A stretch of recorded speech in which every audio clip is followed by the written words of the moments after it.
culture crossfire. Yeah. Caught up in the fandom flame. Crossfire. Yeah. Nothing in pop culture safe. Wizard casting truth bombs. Mob bringing the fire. When the heart takes head, you're in the culture crossfire. Wizard spells, monsters roar, breaking down the culture war. When the fandom flames rise higher, you're caught up in the crossfire.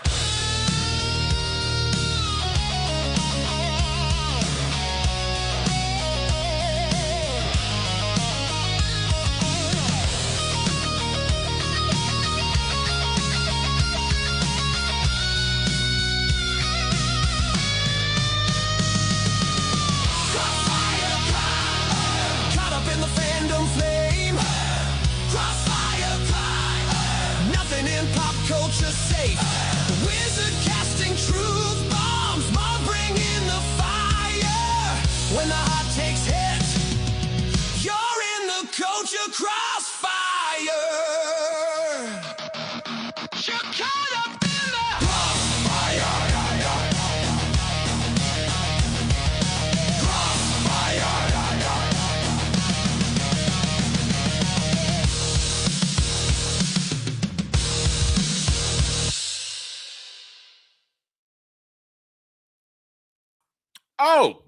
Oh, we're live, Oh, Marv. there we Marv, go. We're live.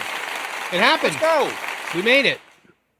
Yes, We made it. Third week in a row now for our Monday night show. For those that are asking in the chat, yes, we are 2 times a week now. Monday nights at 7 p.m. Eastern and Thursday mornings at 9:30 a.m. Eastern. Yeah. Here, I thought this was a morning show. It is Exactly. both now. It is It's both. Absolutely. All right. Marv, how we doing? It's a Monday. Good.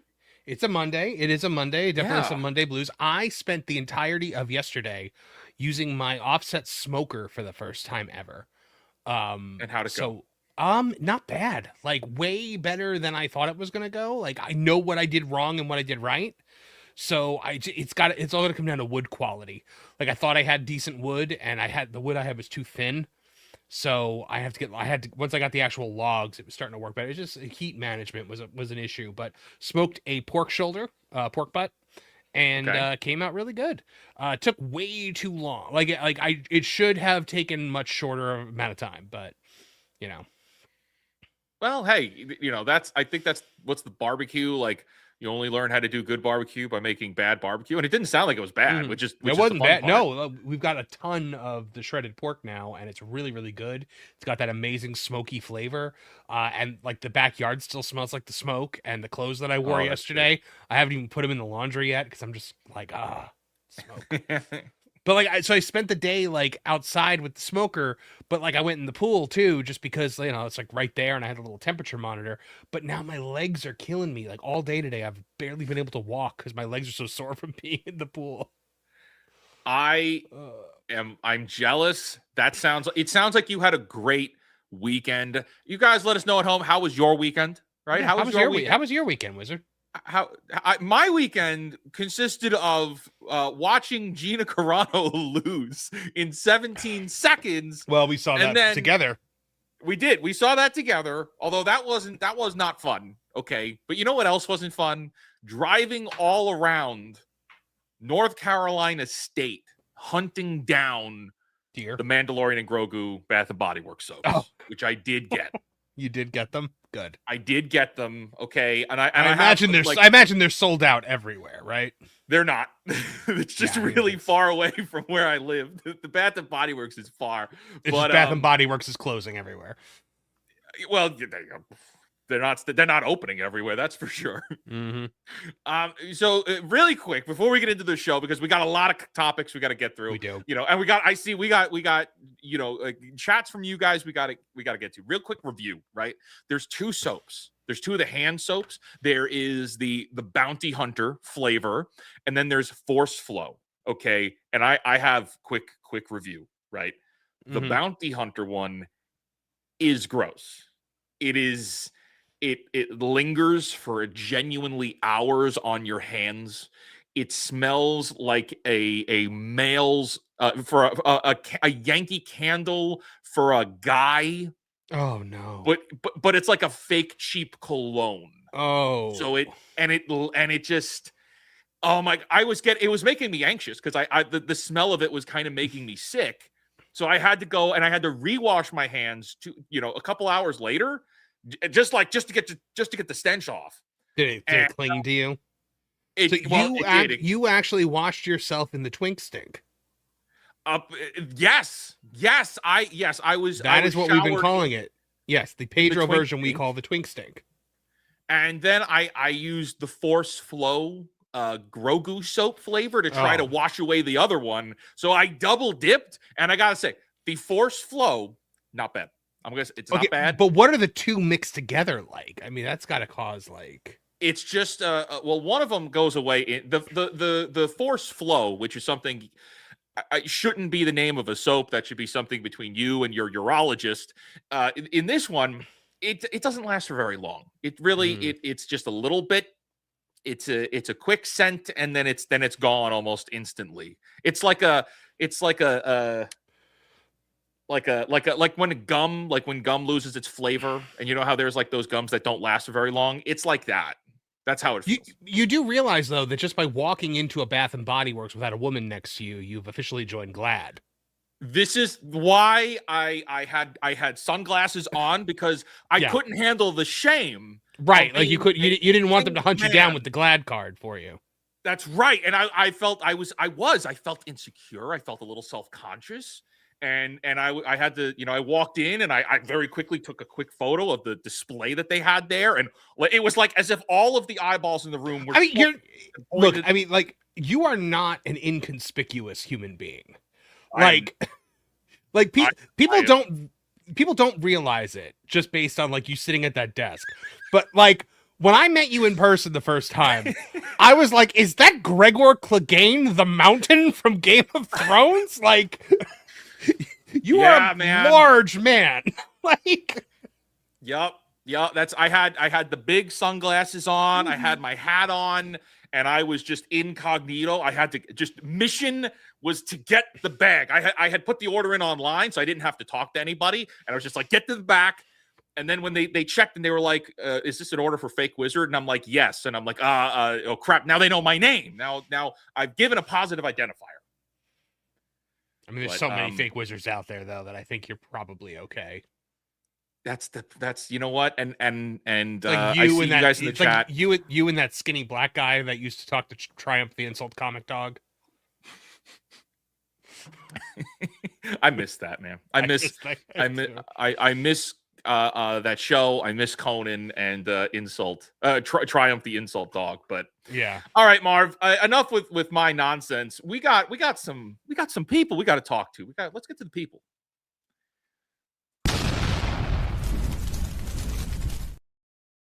All right, coming in over on your channel. We'll go through all your channel and we'll jump over to mine. Sure. Coming over for you.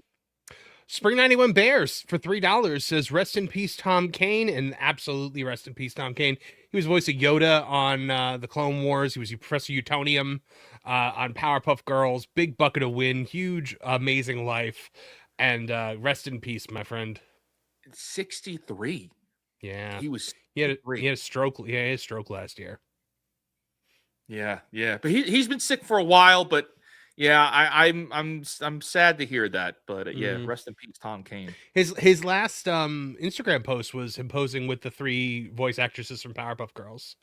That was nice. They went to go see him. Yeah. I think that was pretty cool. Yeah. Mark Fields for 199 says, to the panel and the chat, positive vibes. Positive vibes to you as well, Mark Fields. Hope your son had a great birthday. All right. Mark Fields for 199. Lanterns is a mistake of creation. I agree after watching this thing today, which we'll talk about in a little bit. I haven't watched it in preparation for us. We're going to watch it together on stream. Okay. We're going to have to pause a lot, yeah, but we're going to try it. Yep. All right. Juliet for £2 sterling says, evening Culture Crossfire in chat. Evening to you, Juliet. Evening to you. All right, and then bouncing back over to the Fake Wizards channel, we got Skafiddles for a 199 says, "What handsome young men." Oh, thank you. Thank you, Skafiddles. I Thank you. don't That's know very if I'm- kind of you. I don't know if I'm more honored by the handsome or the young part, but It's the whole package, Marv. It's the whole package. Yeah. Archimedes dropping a 20 banger, Ooh. kicking us off here, you guys. All of you, thank you for getting here before we even start streaming, dropping these supers. Archimedes for 20 says, "For the beard and good evening." Good evening to you, Archimedes. Nobody ever super chats Awesome. for my beard.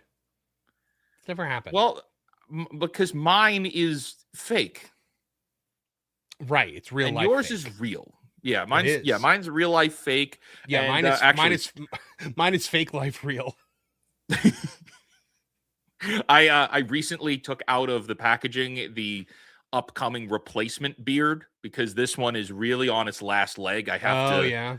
This one needs to be sunset, and I feel like there needs to be some kind of like a parting ceremony for this one because I've been using this one for a while, and need to get there's the- been plenty of others. We have to set it afloat in a canoe down the river, and someone fires Yeah, a and then flaming arrow into Fire it. the flame arrow. Give the good send off. But apparently, the Chinese manufacturer that makes my beards, the next one is extremely thin in the hair, and I'm like, I don't know what happened that they Well, really yeah, cut down on the quality here. Times are tough, the kids in the sweatshops are starting to grow up. Their hands are getting too big. They can't get those little intricate designs the way they used to. Look, I've said it on other streams, but in years to come, when I develop some kind of weird, strange alien disease, just know that it is from wearing this thing on my face for all these streams for your entertainment. That's what it is. That's what it costs, man. I'm just saying, I'm not for sweatshops, but I'm just saying the little hands and the sharp eyesight that hasn't gone bad yet, they make for really great craftsmanship. Did I miss something? Oh, we got here over on your channel, and then we'll get started. Give a man a pair of sneakers, he'll walk for a day. Teach a child to make 100 pairs of sneakers a day, and he'll probably drop dead of exhaustion. Wild Man of Gavin for $5 for Marv's beard out of obligation. Thank you. There you go. Never an obligation, always an invitation. My beard is apparently worth 1/4 of yours. So, you got 20 for your beard. I got 5 for mine. I appreciate the 5, but apparently I got to up my game. Well, hey, that's it. It's all part of the game. All right, Marv, what do you want to cover first before we go to the culture? Do we want to cover lanterns first, or do we want to cover Peepaw? I think we should cover lanterns first. I just spent like 2 hours making a video about Peepaw. All right, So- let's get to the culture. All right, let me pull this stream up here. Oh man. So it's like And, they clearly got the note that they were like, you have to put some Green Lantern stuff in here, but it's still so bad. It's still terrible. So here we go. We're gonna. Okay. All right, 56K likes to 1.6K dislikes. It didn't get ratioed. So we are about to watch. This is the Lanterns official trailer. Okay, so for everybody, give it big heads up. We are going to get copyright claimed for this. So if you're seeing this in the future and there's no sound here, it's because we've had to mute it because Warner Brothers does not play nice with content creators, despite content creators helping you get the word out on your crappy show. With that, Marv, is there any initial thoughts before we play this? Because we talked about it a lot when the last teaser dropped. The show shouldn't be happening. We all remember the first trailer. There was nothing supernatural about it whatsoever. We saw no Green Lantern constructs, no powers being used other than him flying for 1 second, and a brief shot of the suit on a clothes hanger. Some of that gets addressed in this trailer, but it's still like you can't make it not a bad show for the second trailer because everyone realized it was a bad show. Right. My expectations couldn't be worse for this, but let's give it a shot. We got some green. We did. We actually got him using the ring, but you notice he's still wearing his jacket. Yeah, he's still wearing his He's not wearing a uniform. whatever jacket he was wearing before. So almost basically, said what I flight jacket. gathered from this trailer is that he doesn't wear a uniform. He's just Green Lantern in his street clothes, and he wore the uniform at some point, but doesn't anymore. So he's not. So he's Lantern. He's not Green Lantern. Essentially. Yeah. So Guy Gardner is the Green Lantern.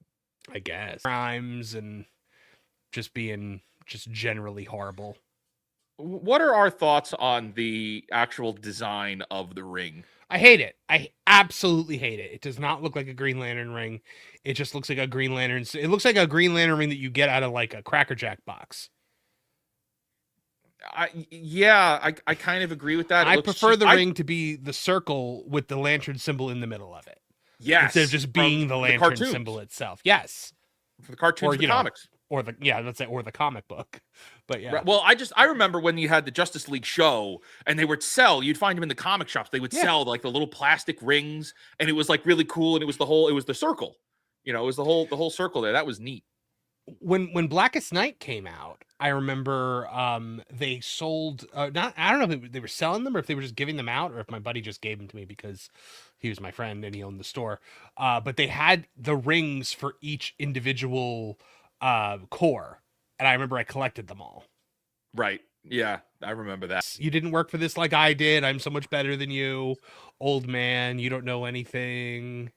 Why the condescension on Hal Jordan? Because he's old, and you know, he's our old hero, and the only way to put over a new hero is to break down an older one. Maybe I'm asking too many questions early, and maybe the trailer shows it, but like, do we know why Jon Stewart and Hal Jordan are teamed up on this, and why there can only be one ring, and why Hal Jordan's ring needs to go to? I mean, that's what they're implying, is that Hal Jordan's ring is going to Jon Stewart? Well, yeah, and like he's going to be replacing him, which like that was never a thing in the comics. In the comics, it was always like, you know, there were 4 Green Lanterns of Earth at one point. Like, yes, why? I mean, Abin Sur dies, and then Hal Jordan gets his ring. And it sounds like Abin Sur is still going to die in this, and that's how Hal gets the ring still. But yeah, I don't know, man. I've been doing this. Like, he's just flying around in his street clothes. It's so freaking dumb. Because these J.J. Abrams disciples, the very idea of a superhero costume is blasé to them. What is all right? Real question. Just look at this shot right here. Take the lanterns concept out of it. If you look at a shot like this, what show or what brands does it look like? Yellowstone or True Detective. Yeah, it looks like Tyler Sheridan. It looks like something you're going to find on Paramount Plus. Taylor Sheridan, thank you. We've already heard from Damon Lindelof himself. He's embarrassed of the green. So it's got to be as edgy as it possibly can be. So yeah, he's not going to suit up. I mean, everything that we're seeing so far is James Gunn wishes he could make blank. Peacemaker was James Gunn wishes he could make The Boys. This has got to be James Gunn wishes he can make Taylor Sheridan. Well, I mean, it might be. It might be Oa. I mean, whatever. It's another planet. Like, at least we've seen space now in one of these trailers for 2 seconds. I want to roll this back. We should analyze this. So, all right. So in this shot here, we're seeing Jon Stewart. He's got the lantern. He's got the battery. Lantern, yeah. I don't like the design of that battery. I'm sorry. It looks terrible. I hate the obsession with like having to make the battery look alien. Like, it's a lantern. Maybe the reason why we have lanterns in the classic design is because there's always been a green lantern. And it like, you know, it inspired somebody way back when to make a lantern. I'm sorry. I'm a sucker for the Jon Stewart Justice League lantern from, you know, the one that's in the opening of every episode. Yeah. That one's my favorite design. But all right. So he's got the lantern. Now through the whole show, Jon Stewart isn't Green Lantern. Is this shot from the end of the season? I don't know. I feel like there's an evil white guy pointing a gun at him, though. Of course there is. You need to be fearless. Oh, multiple, and they got cowboy hats on too, so you know they're bad guys.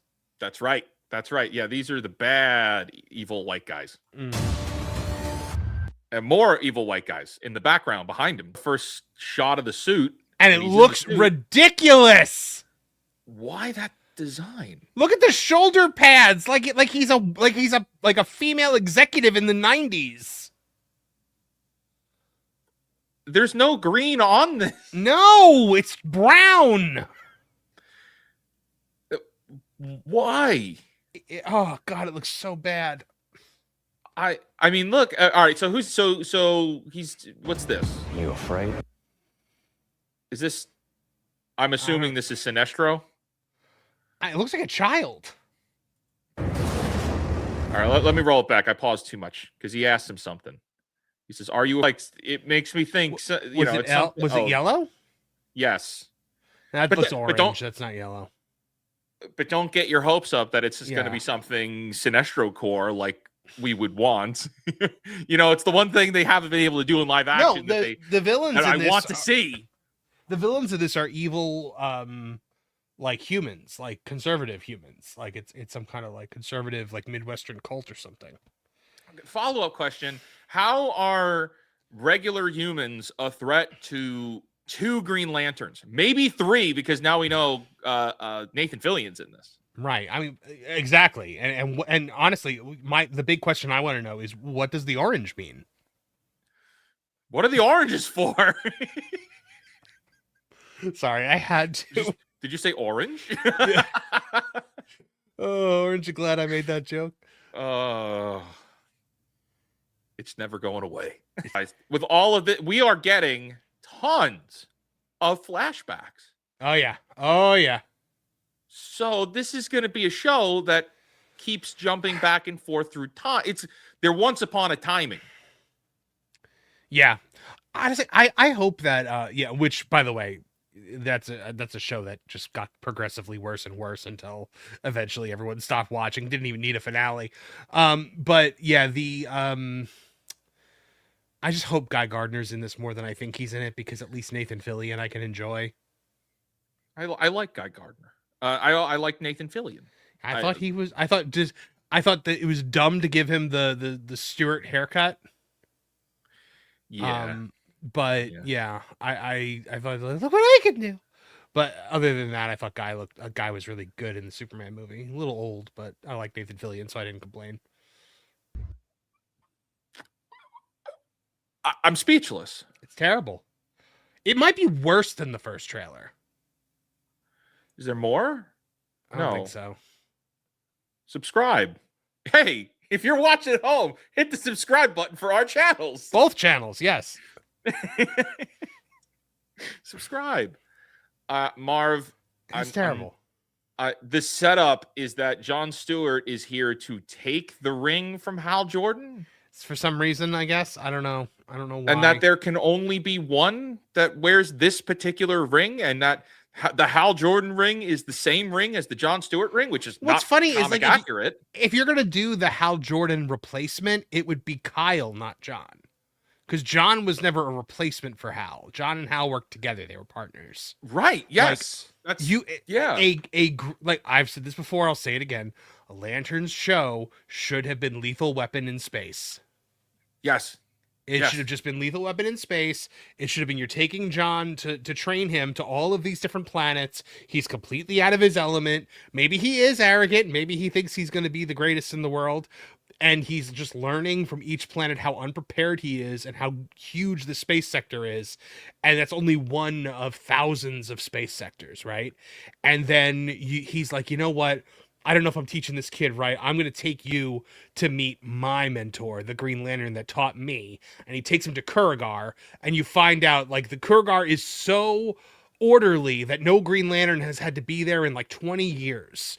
And you find out it's because Sinestro has subjugated it. And now all of a sudden Hal has this crisis of faith of, how can I teach this kid when the guy who taught me is such a piece of crap? And they have to stop Sinestro, and both of them have an arc. And at the end, they have to work together. It's the old guy and the new guy. And they've each got something to teach the other. And it's both of their stories. That's not what this is. And he looks ridiculous in that stupid costume. And I know we're all like, why isn't he wearing a costume? Why isn't he wearing a costume? Why isn't the costume better Why is that the costume? Marv, this makes me sad. this feels like because we know by now that this isn't going to be we got it wrong, right? You know, it's not going to be the kind of thing of like, oh, hey, this thing might surprise us. It might be good. We got to give it a chance. It's like we've seen this. We've seen this play before. They're telling us in this trailer, if you're a Green Lantern comic book fan, this is not for you. If you're a Justice League animated fan, this is not for you.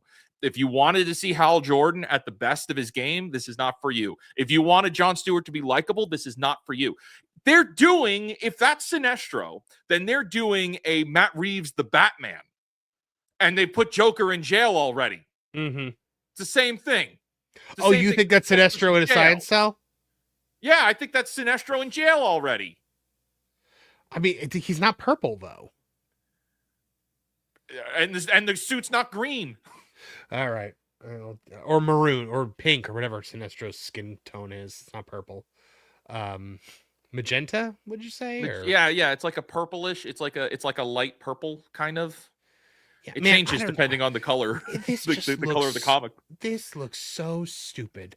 Like Ryan Reynolds the Ryan Reynolds version gets a lot of flack, but I always liked I feel like it was just too early for the what they wanted to do with the CGI, because I always liked the idea of the suit being CGI because the suit is a construct. The suit is not real. Yes. The suit comes from the ring. That's why when the ring runs out of power, he ends up back in his civilian gear, because it's not a thing you put on. It comes from the ring. Man, this is bad. Mm-hmm. This is bad. We're off on a terrible foot here. I don't see anything redeeming about this. They're telling us it's literally going to be Jon Stewart hates on Hal Jordan the entire season. I mean, look, this Ryan Reynolds, the Ryan Reynolds movie is not good. But I went back and I watched the Sinestro scene where Sinestro trains him. Where he's like, but I am a Green Lantern. I fear nothing. Like, we were robbed of such a great Sinestro. Mark Strong would have been awesome as Sinestro. Amazing. My only hope is the reason we're not seeing him in this is that somehow he's playing him. No, it's gonna be that guy from it's gonna be the bad guy from the show Banshee. He's been cast already. The Sinestro really? Been cast. He's been cast. Yeah. Crap. All right. Let's just play this back one more time. This is just one piece here, and finish this out. And I'll do this better than he's ever done it before. I'll do this better than he's ever done it before. Yep, because he said, and then this woman's like, "Go get it, Jon Stewart." Like, this is clearly this is go boy, like you go, Jon Stewart. Like, the only way that a story like this works is if at the end of the season, Jon Stewart says, "I was wrong. Hal Jordan is okay. Yeah. I was misled. She's bad. I was arrogant. I was, I have a lot I can learn from you." That is, but we know that ain't gonna happen. It's definitely not what it's gonna be. It's not gonna happen that way. Absolutely not. There's not a chance in hell. Man, and it was look but the smug look on her face too. Then go, Stewart. The only way you get it is if you kill him. Look. This is, I see two paths ahead of us. The first one is what we just said, is Jon Stewart has to be, Hal Jordan, you're terrible. And then in the end, realize Hal Jordan actually isn't terrible. Right. And he was, maybe Hal Jordan's holding on to a secret that's protecting everybody. And it's a selfless act. Mm-hmm. Maybe that's option one. Option two is they're going to go, Hal Jordan, you're a piece of crap. And Hal Jordan's going to, in the end, say, yeah, I am a piece of crap. And then he's going to go, final Parallax. He's going to turn into Parallax. I was about to say he'll be the villain. He'll be Parallax. They've already showed he talks to Sinestro. If that's what that was, yeah. If that's what that was, sure. Man, Lanterns. Can't believe it. I can believe it, which is terrible. I can believe it's it. just more James Gunn slop. I mean, look, you have the only right thing he did was make Superman the first movie. It's you made Superman the first movie, which is great, but then the next movies need to be Wonder Woman and Batman. Or Batman then Wonder Woman. That you have to have the Trinity in place before you can do anything else. But the what he did was he immediately went to Supergirl. He had to get his friends in there with Peacemaker. Creature Commandos was stupid. And now he's doing this and ruining Green Lantern. Like, what is this going to be? What are you going to do here? This DC universe is going to be just a whole lot of nonsense James Gunn slop. And this is the ironic thing about this, Wizard, and I've said this repeatedly since I saw the first trailer. This is the one property where, like, the one James Gunn vision would have actually worked. Unfortunately, like, you're right. If this was just Guardians... Like, if this was Guardians, if this was like a space romp, it would have been fine. It would have been absolutely fine. I'm kind of speechless. This is worse than the last trailer by far. Yeah, I think so too. This is bad, man. But look, we're gonna keep it on here. We're gonna cover it, and unfortunately, for what we do for work, we have to watch every episode. We do. I'm sure I'll be reviewing it on geeksandgamers.com every week. Yeah. Oh yeah. Oh yeah, and by the way, then the movie the next movie is Clayface, like was just pointed out in the chat. Body horror, like who wants that out of their DC? Another movie not for kids. Another movie not for kids. It's all for James Gunn. That's the thing. People are like, why isn't he making movies for kids? I'm like, because he's not a kid. Look, I would argue that Supergirl's not for kids either. With the themes of what Supergirl is, you could give it a PG-13 rating, but that's not going to be good for kids. I wouldn't want the youth seeing a film like that where Supergirl is a degenerate drunk going and Lobo was also a character that shouldn't be for kids. Lobo's the character you can do the mature series with. Right, it's yeah. And then, like, you have Superman, which was a strong PG-13, and then you put Lex Luthor on Peacemaker, and you have him dropping F-bombs. Yeah, I don't know what they're thinking, although I kind of do know what they're thinking. It's all rooted in a kind of cynicism. It's cynical towards the source material. It's cynical towards the audience, and that brings us to now, where this show is not going to be good, but the trades are going to run wild with this. And the ratings probably aren't going to be that great. I can't imagine them being better than Peacemaker. They're going to be on par with Peacemaker. It's going to get some kind of an audience, but this is not going to the show you're going to be able to talk to people around the water cooler with, right? At work, not enough people are going to watch this for you to keep up with them on it. I don't understand why we can't just have the DC universe. Why no one can just give us the DC universe. Christopher Nolan closed off his Batman, which works for that Batman, sure. He closed it off. No other heroes can exist within this universe. Okay, no universe yet. And then Snyder gave us the dour, sour, everything is dark and gritty, sneering, murdering. And then there's this, which is just James Gunn's DC universe for James Gunn. Not for kids, not for anybody but James Gunn. Like, why can't we just have the DC universe? Like, is that so difficult? These heroes are universal, man. They're modern mythology. Everyone knows about Superman and Batman. It should not be this difficult. All we could do is dream, man. All we can do is dream. Let's get back to the people. And by the way, I don't love that Superman movie, but I love David Carn Sweat as Superman. I thought he was a hopeful, energetic, lively, kind Superman. And there was a lot of gentle kindness to his portrayal, and that's what Superman needs to be. I just want a Superman like that, and in a movie that makes sense, and a Batman that doesn't kill anybody. Can I please just have that? I want all of those actors back in the same roles with a different writer. Yeah. That's what I would enjoy. And they should also end it with Starman. They should end it with David Bowie. Like, the fact that they didn't is kind of ridiculous. But all right, let's get back to the people.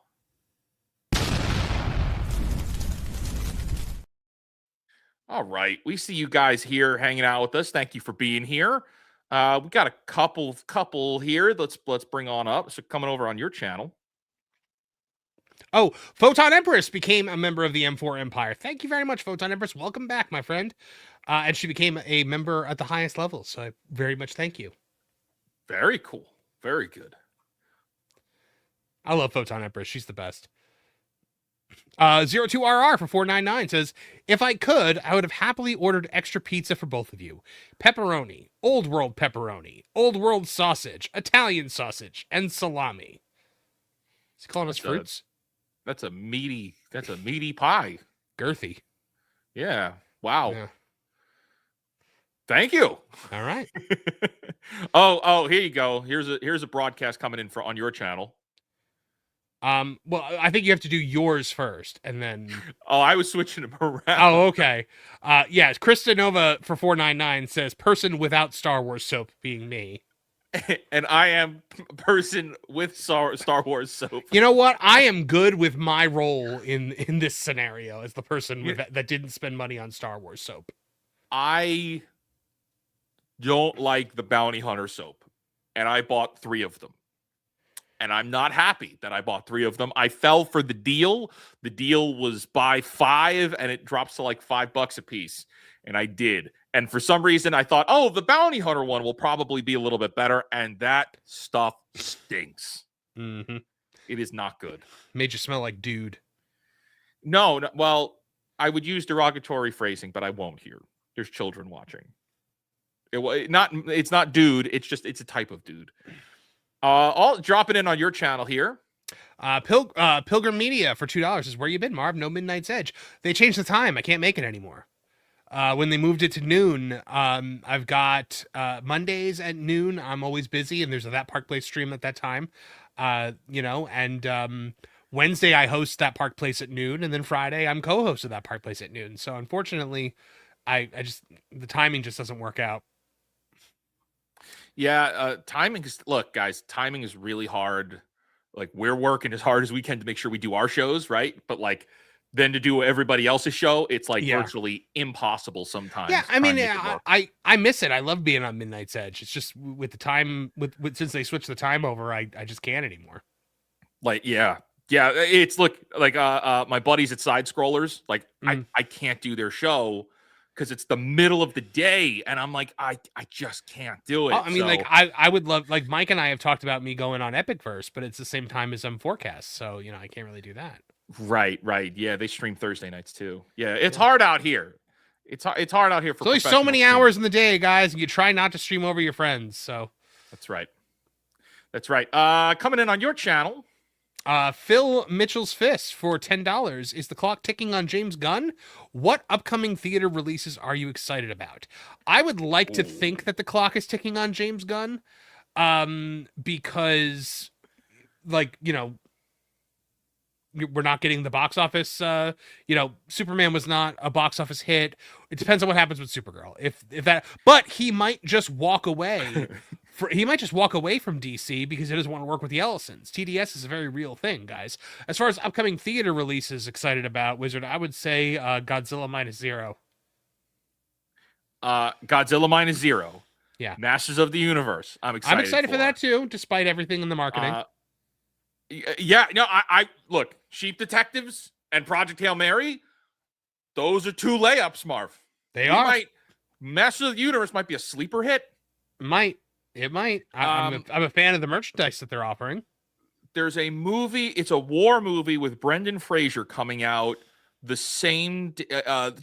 think the 26th of May, and that looks really good. And it's Brendan Fraser, and I wish I remember the name. I saw the trailer when I went to see Obsession a couple days ago, and I'm like, okay. I'm seeing that.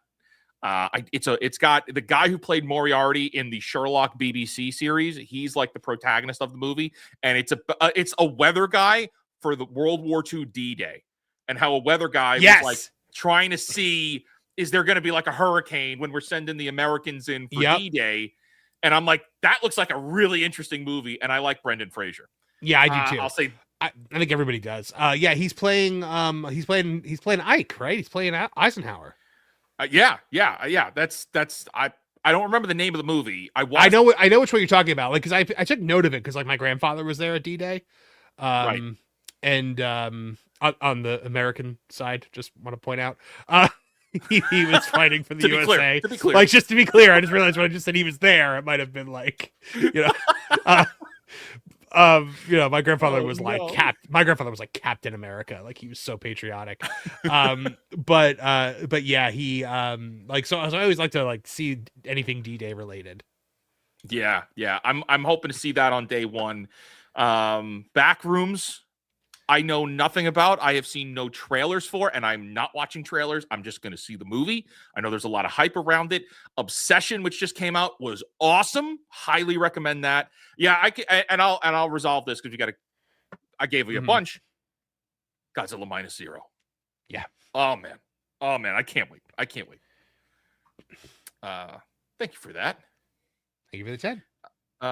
Coming in over on actually, Marv, we'll just keep doing yours and then we'll jump over to mine. Photon Empress for the 20 says, if I ever get 3 genie wishes, wizard, I'm a wish for you to be a real wizard. Fake beard remains, but real wizard. So you could be the real wizard, fake beard. Yeah. Well, what fake kind of wizard fake beard, real wizard? If I can't have if I'm a real wizard, but I can't have the real beard, then I'm not a real wizard. And you're Harry Potter at that point. Right. Just he doesn't have a beard. He doesn't have a beard. Well, no. Plus I'm not gray enough for that. I'll have to dye my beard. I'll have to let it grow in and then dye it. But thank you, I guess. Is this mine also? Yeah, these are yours. The Hat and Beard Show for 5 says, until proven otherwise, I will continue to proclaim that you're Matt Walsh in a wizard hat. Fair enough. I accept it.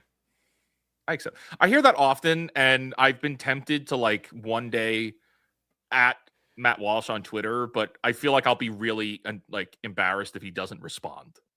You know what I mean? If he just no-sells you. If he just if he just ghosts me. So like if I do that one day, I'll make a deal with you.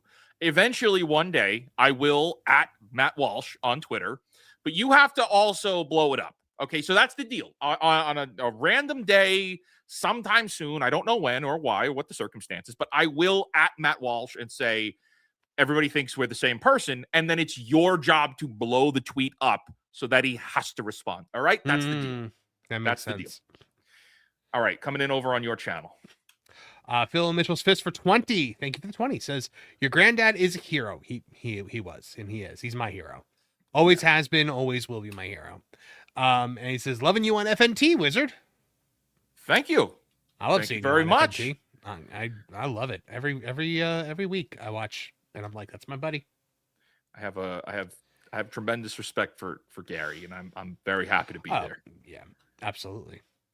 All right, jumping over to my channel, we'll start with hold on one second. We'll start with Rumble first from Guillermo Gage for a 3. Says, funny illustrations in your coloring book that I received a few days ago. I also appreciate you having a Rumble channel. Yes, we are multicasting across the internet for all of the fake wizard content. Marv, I don't know. Do you multicast? I have signed up for Rumble. I just haven't I've set it up. I just kind of haven't set it up yet. Okay. Yeah. I mean, Rumble, it's through StreamYard. They don't make it easy to do it. StreamYard doesn't make it easy for Rumble. I should be clear about that. Mm-hmm. But I'm happy we're in multiple places. And if you like watching us on Rumble, we're here. I look up this way because that's my Rumble screen is up here, this way to my left. But thank you for that. And yeah, we got the coloring book out there on fakewizard.com if you're interested in getting our coloring book, which there's a lot more pages in there than I had thought. I made it. And then when you're making a book, you don't realize how many pages it's going to be when it finally prints, right? So then we got the book. We're like, it's pretty thick. Pause. Yeah. All right. Robin 10 says, for a 2, says, Marv, do I need to get Mando gel for you too? I don't know what Mando gel is, but I would prefer to not have it. I know that much. Are you sure you don't know what Mando? Yeah, no. I don't want to I don't want to think too hard about what Mando gel is because I'll probably figure it out, and I'm okay not knowing. Hey, listen. listen, guys, we don't play any of the sizzles here. We don't play Pedro, not on this channel, okay? But just for fun, we do have this.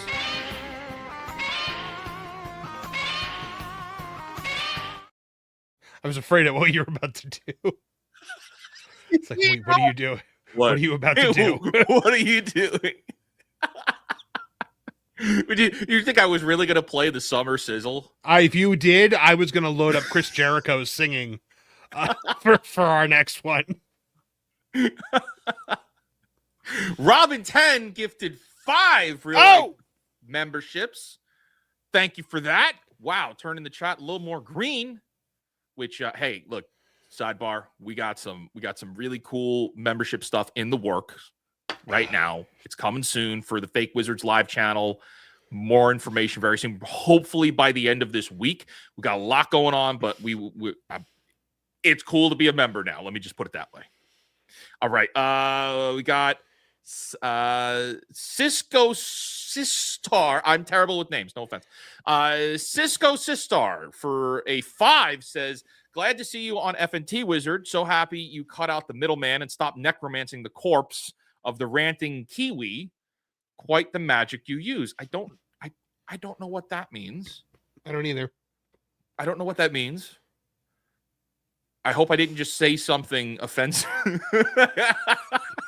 But it's there. And thank you for the 5. And I'm sorry you feel that way, Wizard. Yeah.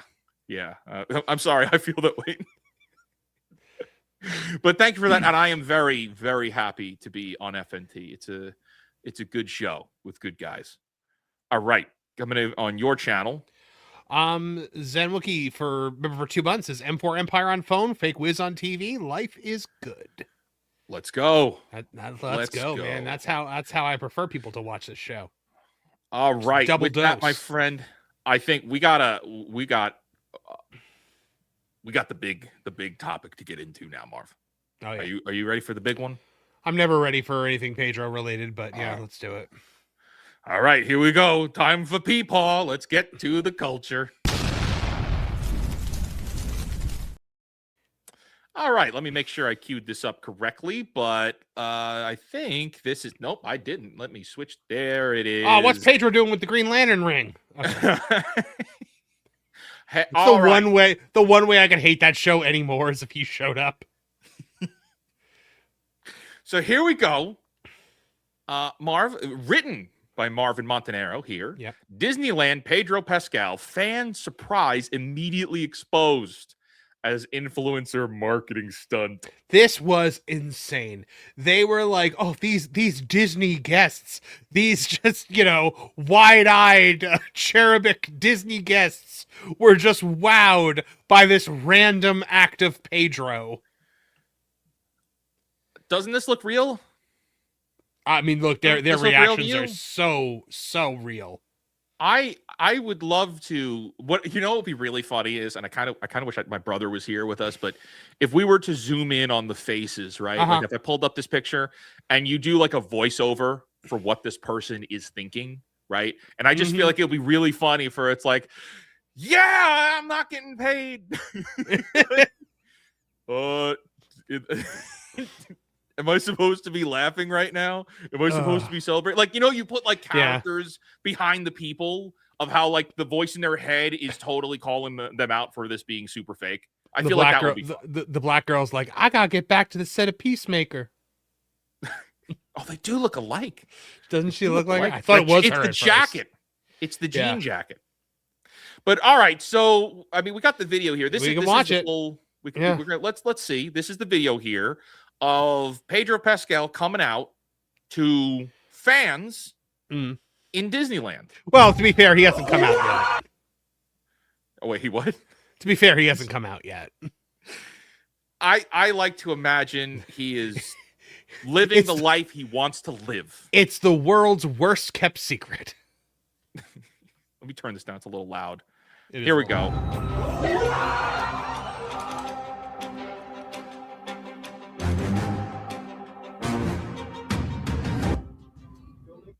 I don't need to see him be I don't need to see him be Pedro Pascal in that costume, because he the second he's not playing a character anymore, he just stands like an effeminate wackadoodle. Look, just watch how he walks out. Come on, Twitter. Come on, Twitter. Does he sashay? No, but he comes out in a way that it's not the Mandalorian. It's not Din Djarin at all. Like, of course he's not, because acting. Here, I'm going to refresh the page because it's doing that Twitter thing. Nope. Hold on. So what he does a lot of the time is, or what celebrities do just kind of in general. Oh, now it's not even. You just click on there we go. I'm going to pull it over into Twitter just to make sure it doesn't make sense. Yeah. Here, let's try this. Share this tab. All right, here we go. We're back. So if we just watch him walk out and that is not Din Djarin. That ain't. Well, to be fair, he hasn't had to walk as Din Djarin in a very long time because he hasn't worn the suit since season 1. Oh. He moves too much. He moves too fast. He's moving his hand like this. No, don't make it obvious it's me. Like, no, everyone knows it's you, Peepaw. All right, let's roll it back and see what they actually have to say. Yeah. I hope there's no music. There's music. Don't make it too obvious it's me. I don't think they're gonna hear my welcome, but I'll just be like, what's up? Right, sons, travelers, come in. Right, You all sons. know the Mandalorian? Mandalorian, do you have anything to say before we send our travelers on their journey? Not the falling to a knee, dude. Yeah, seriously. Why don't What you just is do a this? backflip? Do a flip. Watch the falling to the knee here. Oh my Oh, gosh. please. Yeah, don't. So, She was at the Acolyte. This one over here was at the Acolyte with Leslie Headland. oh, was she? Oh yeah, I recognize her. So one of them, the tall guy in the back, he has he's got an Instagram account that's got like 20,000 followers. One of them is has a YouTube channel, a Star Wars YouTube channel with like 60,000 subscribers. And the girl next to Pedro, the short one, she's a cosplayer. She's a Star Wars cosplayer who was invited to the Mandalorian and Grogu red carpet premiere because she was posting pictures with like all of the celebrities on the red carpet. So these are all people from within the Disney ecosystem. Right. Who all just, you know what? After seeing this, to their credit, Marv, do you think there's a possibility that it's like, hey, we're going to bring all the influencers out. We're going to have them walk around. We're going to bring you to the park. And we're going to go on the Smuggler's Run ride. Do you think at all that they were told that Pedro Pascal would be there? No, I don't think they were told he'd be there. I think that was actually a surprise for them. But I think that they are all experienced enough to know that when a surprise like that happens, what kind of reaction they're expected to do. But when it comes to Pedro, so they did this with Johnny Depp years ago, and it was not influencers. Johnny Depp was literally in the Pirates of the Caribbean ride. Yes. And he was just talking to the boats as they went by. So they were kids, they were families. This is all just like Gen Zs and younger millennials. With at least 10,000, and they're not even like huge influencers. Like, it's not like somebody with like a Star Wars theory, not that they'd ever invite Star Wars theory to anything, but it's not even like the one, or like the ones from the montage that Pro has, where they might have like, 100,000 subscribers, things like these are all like pretty low end influencers, but I'm assuming it's because they see them as rising stars and they're trying to earn their loyalty. It's be nice to us and we'll give you all this stuff. You're taking people who are fans of this and you are giving them you're paying them in access, you're paying them in cool stuff, you're paying them in experiences, and it has completely destroyed the influencer economy. Because it used to be that you went to influencers because you didn't trust the corporations. Now the influencers are just regurgitating the corporate nonsense. This one on the end here, she's been in other Disney stuff. So Yeah, I they all don't have. recognize anybody else. Personally, I don't recognize anybody else, but that could just be me. But yeah, you're right. And But so like my point about the Johnny Depp thing was Johnny Depp was in front of real people. You couldn't put Pedro in front of real people because there's a good chance somebody would be like, "Oh, screw you."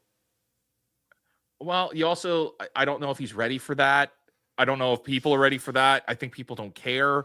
Clearly, he's got his anxiety problems, right? I was about to say he's so anxious he didn't seem to be touching anybody though. He did look a little nervous, though. He did. What was he did so look a funny, little like, nervous. When we did I think it was the Autumn Fizzle, where he's at he's at like the No Kings protest and he's like dancing in the middle of the people. I'm like, he's surrounded by a sea of people there, and his anxiety appears to be doing just fine. Right. I'm just you know what, Marv? My big takeaway from this is, What's your big takeaway? are you more excited to see this movie now? No.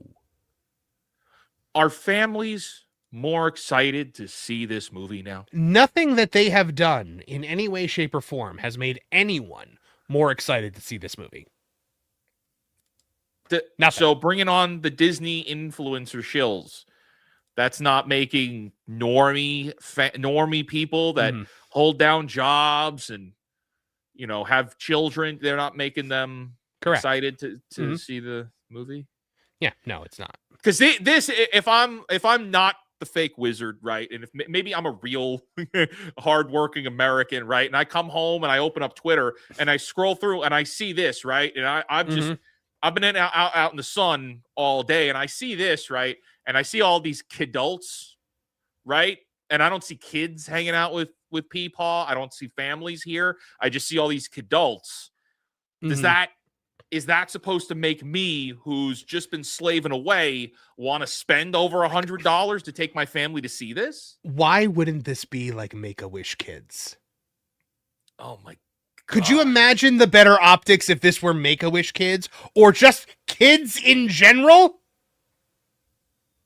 Like, why not get a bunch of kids in need who are massive Star Wars fans and then surprise them with Pedro? Why does it have to be these Gen Z millennial jagoffs who just go on there and shill for Disney with a smile on their face and eat their cupcakes and just open their mouth to receive the mouse constantly? Why can't it actually be doing something good? I'm annoyed because I brought up the Make-A-Wish kids. Yeah, like it makes a ton of sense, right? Good idea. That just hit my head too. I'm just like, what if this were actual? Like, this could have been like such a heartfelt moment if it were actual kids in need. But then again, or like, kids, like what people in the chat are saying, general. kids don't like Star Wars. Yeah, but you know what? The Mandalorian and Pedro Pascal as the Mandalorian is safe. And kids know him. They know him from Fortnite, whether they watch the show or not. And they've seen the show. The show did good numbers the first two seasons. It fell off in the third, but it wasn't that long ago. We're not dealing with a decade ago, right? But, and people love Grogu. The kids still love Grogu. Women certainly love Grogu. They talk about it. Women like Grogu. He's cute.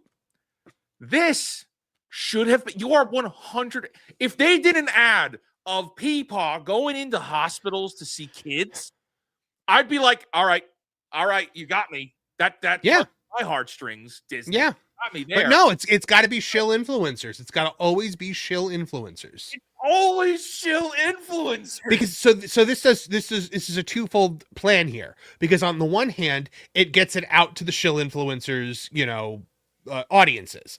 On the other hand, it makes the shill influencers loyal to Disney. We bring you Pedro and views. Yeah. The only views you'll get, because Star Wars is such a dying brand. Your channels that are Star Wars exclusive channels are cooked. Sorry. Yeah. I'm surprised there's not one person on here from the from that montage that Pro has with that's a Sarlacc. That's a Sarlacc. Or no, what's worse is and it's funny because he blocked me. He like outright blocked me on Twitter, and I've never engaged with this guy. But Gene Park is also in that clip, and he's like, "I think I'm gonna go pre-order it. I think. Oh yeah. I'm excited enough. I'm gonna guys. I might even pre-order it.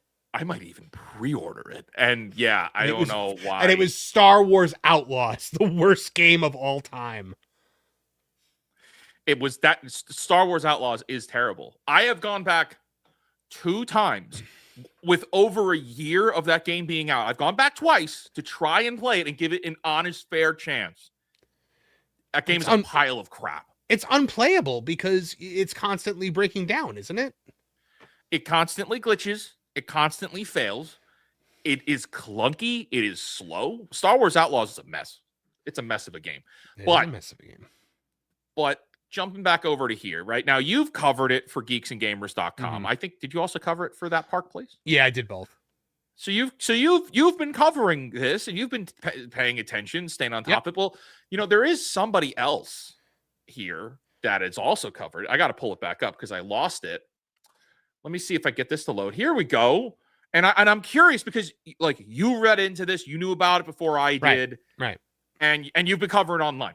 Well, somebody else is too, and that's the Hollywood Reporter. Oh, good Lord. Saying Disney they're probably under running fire. interference. That's exactly it. Disney under fire over staged Pedro Pascal Mandalorian fan encounter. The Mandalorian and Grogu star seemingly stunned a group of Disneyland tourists on Smuggler's Run, but things weren't exactly how they appeared. Here's what happened. That subheader makes me think that it was like they're actually admitting to the fact that these are influencers.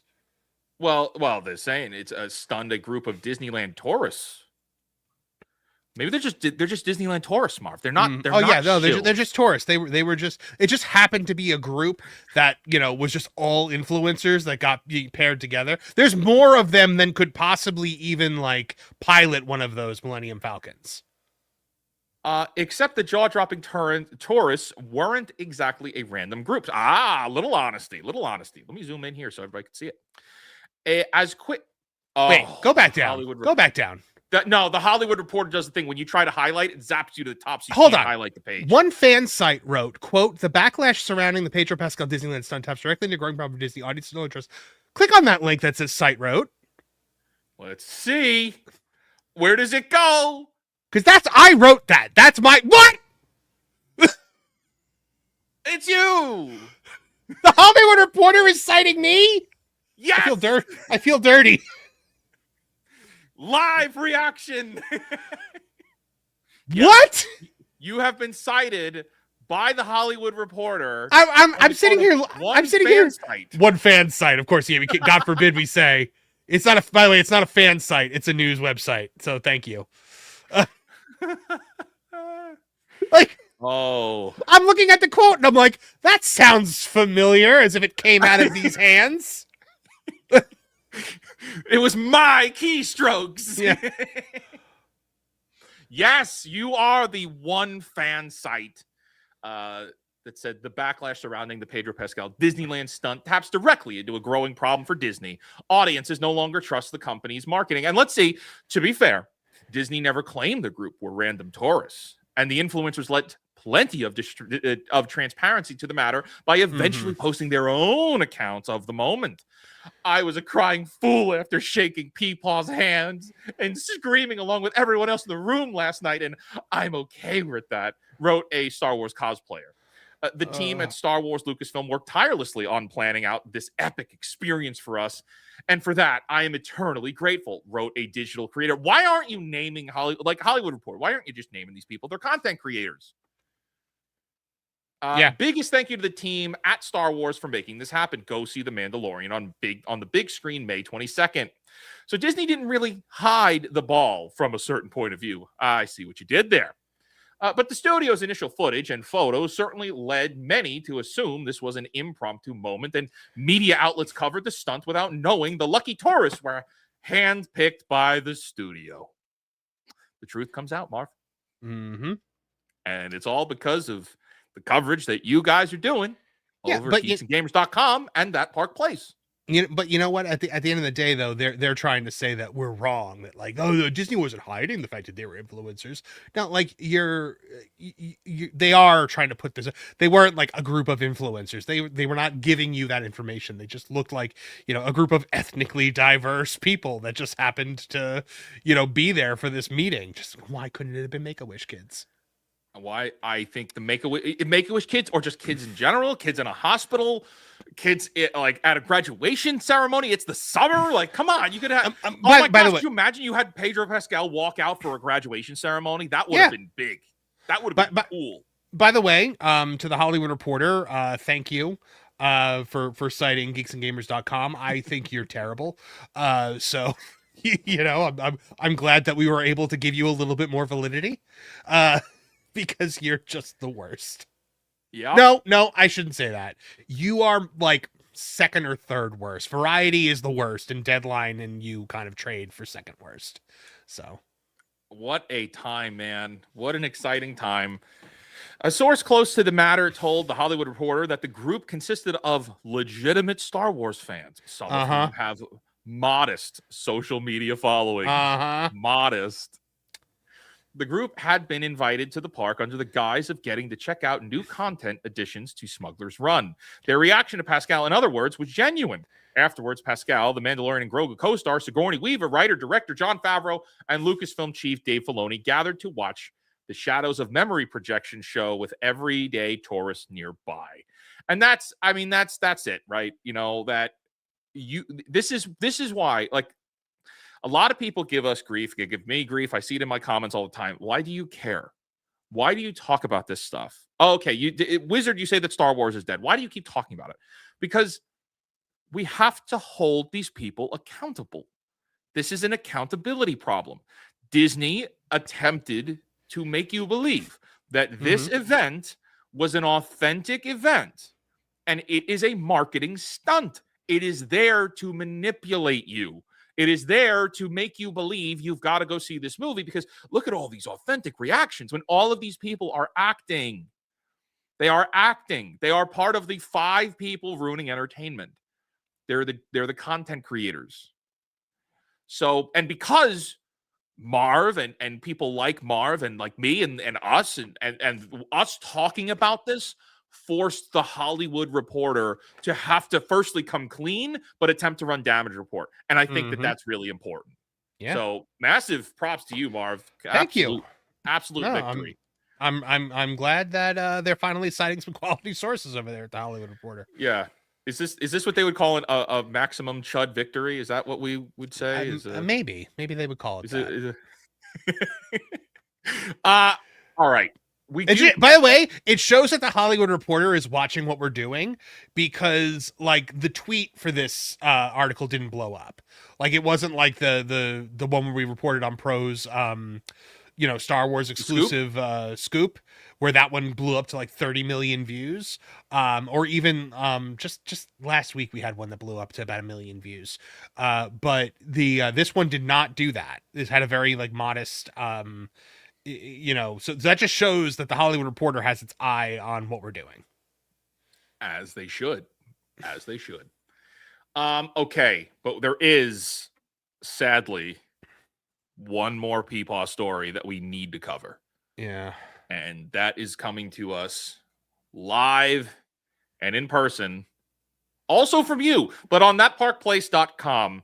Here we go. Pedro Pascal affirms love of Star Wars sequel trilogy ahead of Disney's big theatrical gamble with The Mandalorian and Grogu. Marv, right. What's going on here, and why? So, what is he talking about the sequels for? So he's in a like in or out kind of by the way, he's in the closet. But he's in an in, or it's like is this in or is this out kind of style interview. So they're rapid firing off like things for him, like Twitter DMs, in or out, and he does don't play the short because it's like like subbed. But he says in it, scroll up. Where does he say it? The quote's in there somewhere. Oh, you gotta go back to the movie theater? They said to him post Star Wars, and he says, "Oh, the sequel trilogy. I got to go back to the movie theater with my sister's family, and my nephews were at the ripe age that I was when I first saw Star Wars movies. So it was an incredible family experience to have together. I loved it." So he praised it, said he loved it, but did not mention the acting, the directing, the writing, or anything about these movies. He just had a really nice time with his family. Can I be extremely honest about this? Because I'm going to be anyway. I'm asking for permission, but it's mostly for me. Granted. I'm jealous. Marv, hear me out. I'm jealous of people like this, like Pedro, who go to these movies that are objectively garbage and walk out and say, I got my money's worth and I had a good time and I get to go about my day. Time. Well, he got to go home and still be a multimillionaire. So, I'm sure he has a nice time all the time. And to each their own, maybe you guys in the chat, maybe you get to go home and you're a multimillionaire too. Shout out to you. If so, then get some super chats.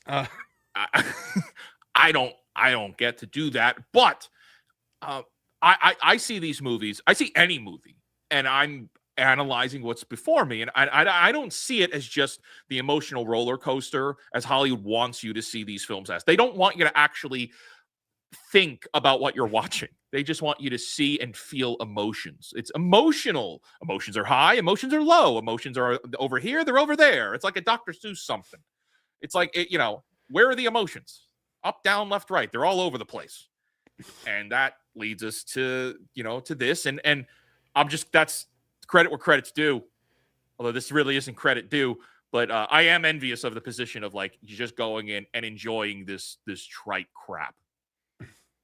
I mean, yeah, look, I always say, when I do reviews and I don't like something and people call me retarded for it, like my Mortal Kombat 2 review, my response is always the same thing.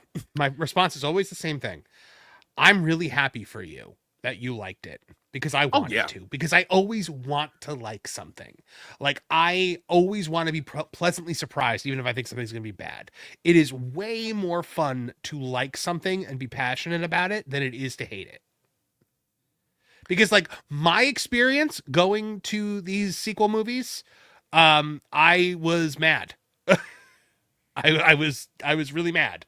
I did not have a good time. I was sitting there with nephews or something like that. So, good for Peepaw that he was able to find some joy in it. But I just love that he mentioned this, Wizard, and didn't actually compliment the thing in any way, shape, or form.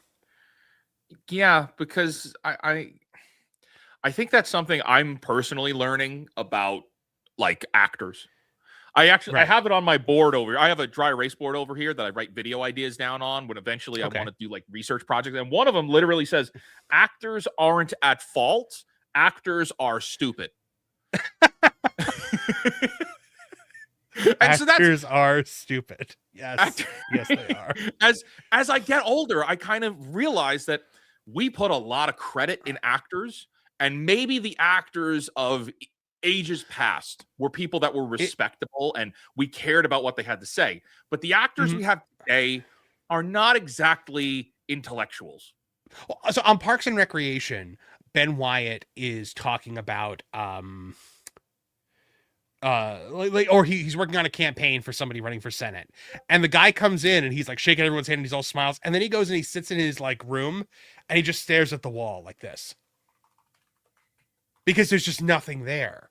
That's what most of these actors are. They're vapid narcissists, but there's nothing there. But they all have to pretend that they're enlightened because they're in Hollywood. And because they're so surrounded by yes men who just tell them I'll give you a personal story here.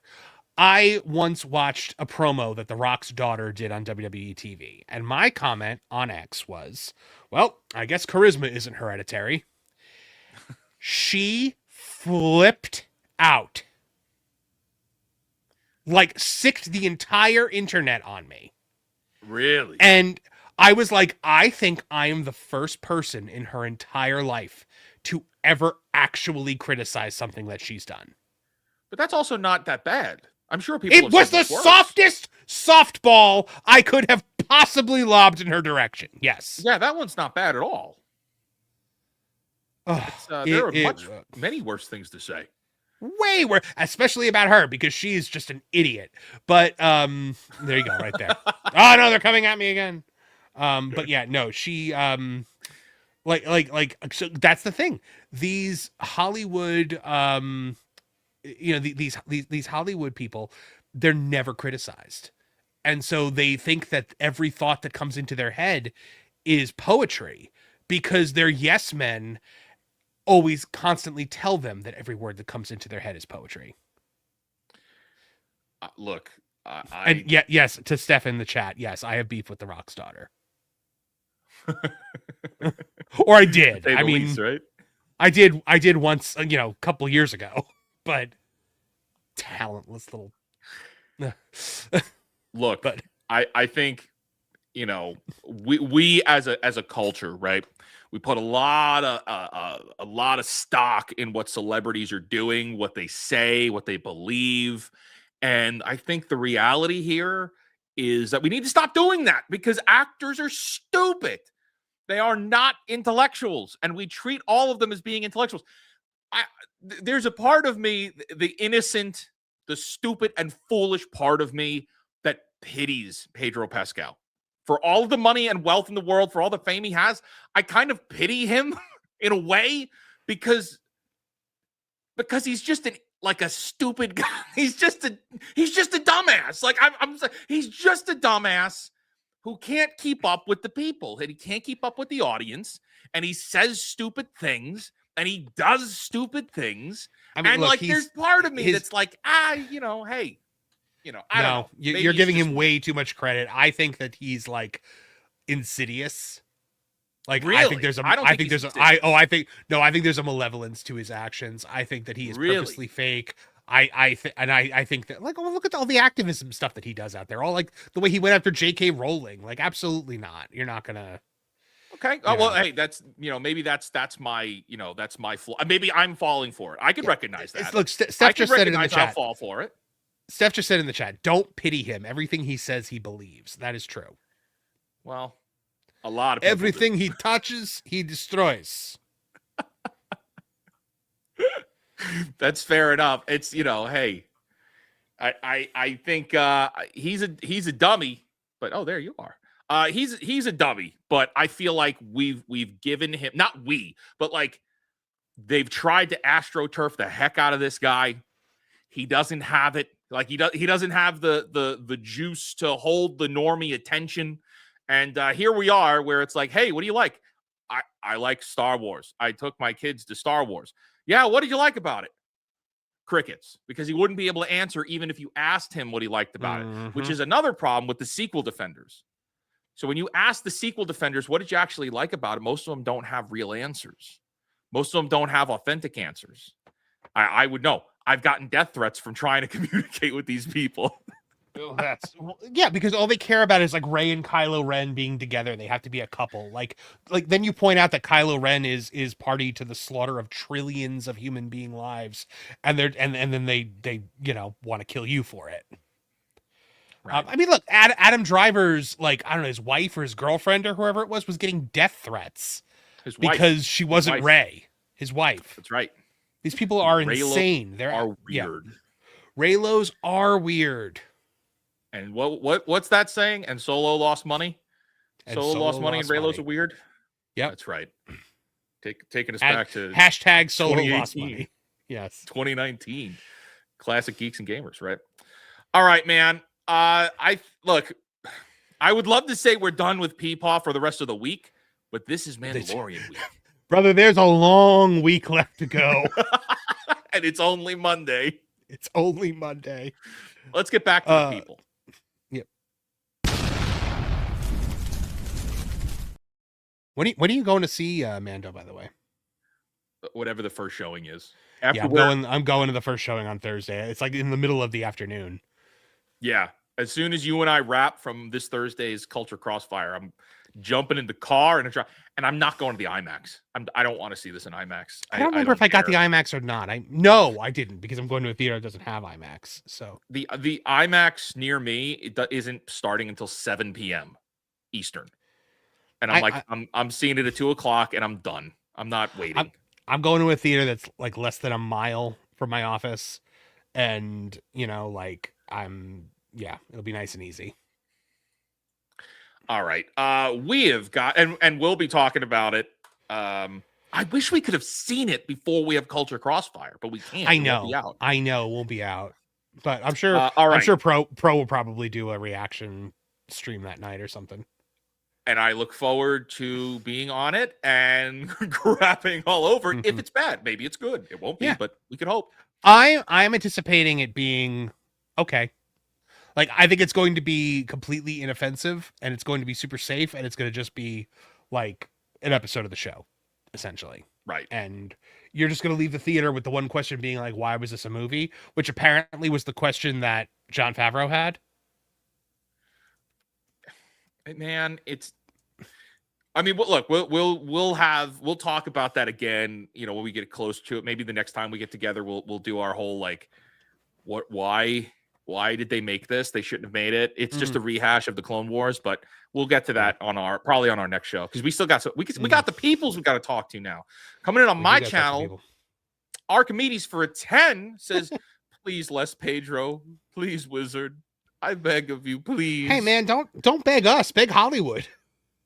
They're the ones that keep putting him in everything. Look here, guys, everybody out there, like, here's the deal. We got this week, right? This is release week. Then we got next week. Next week is flop week, right? So it's going to underperform. We're going to talk about it next week. The week after that is going to be second flop week. It's like, it's the play. I'm giving you the play-by-play, all right?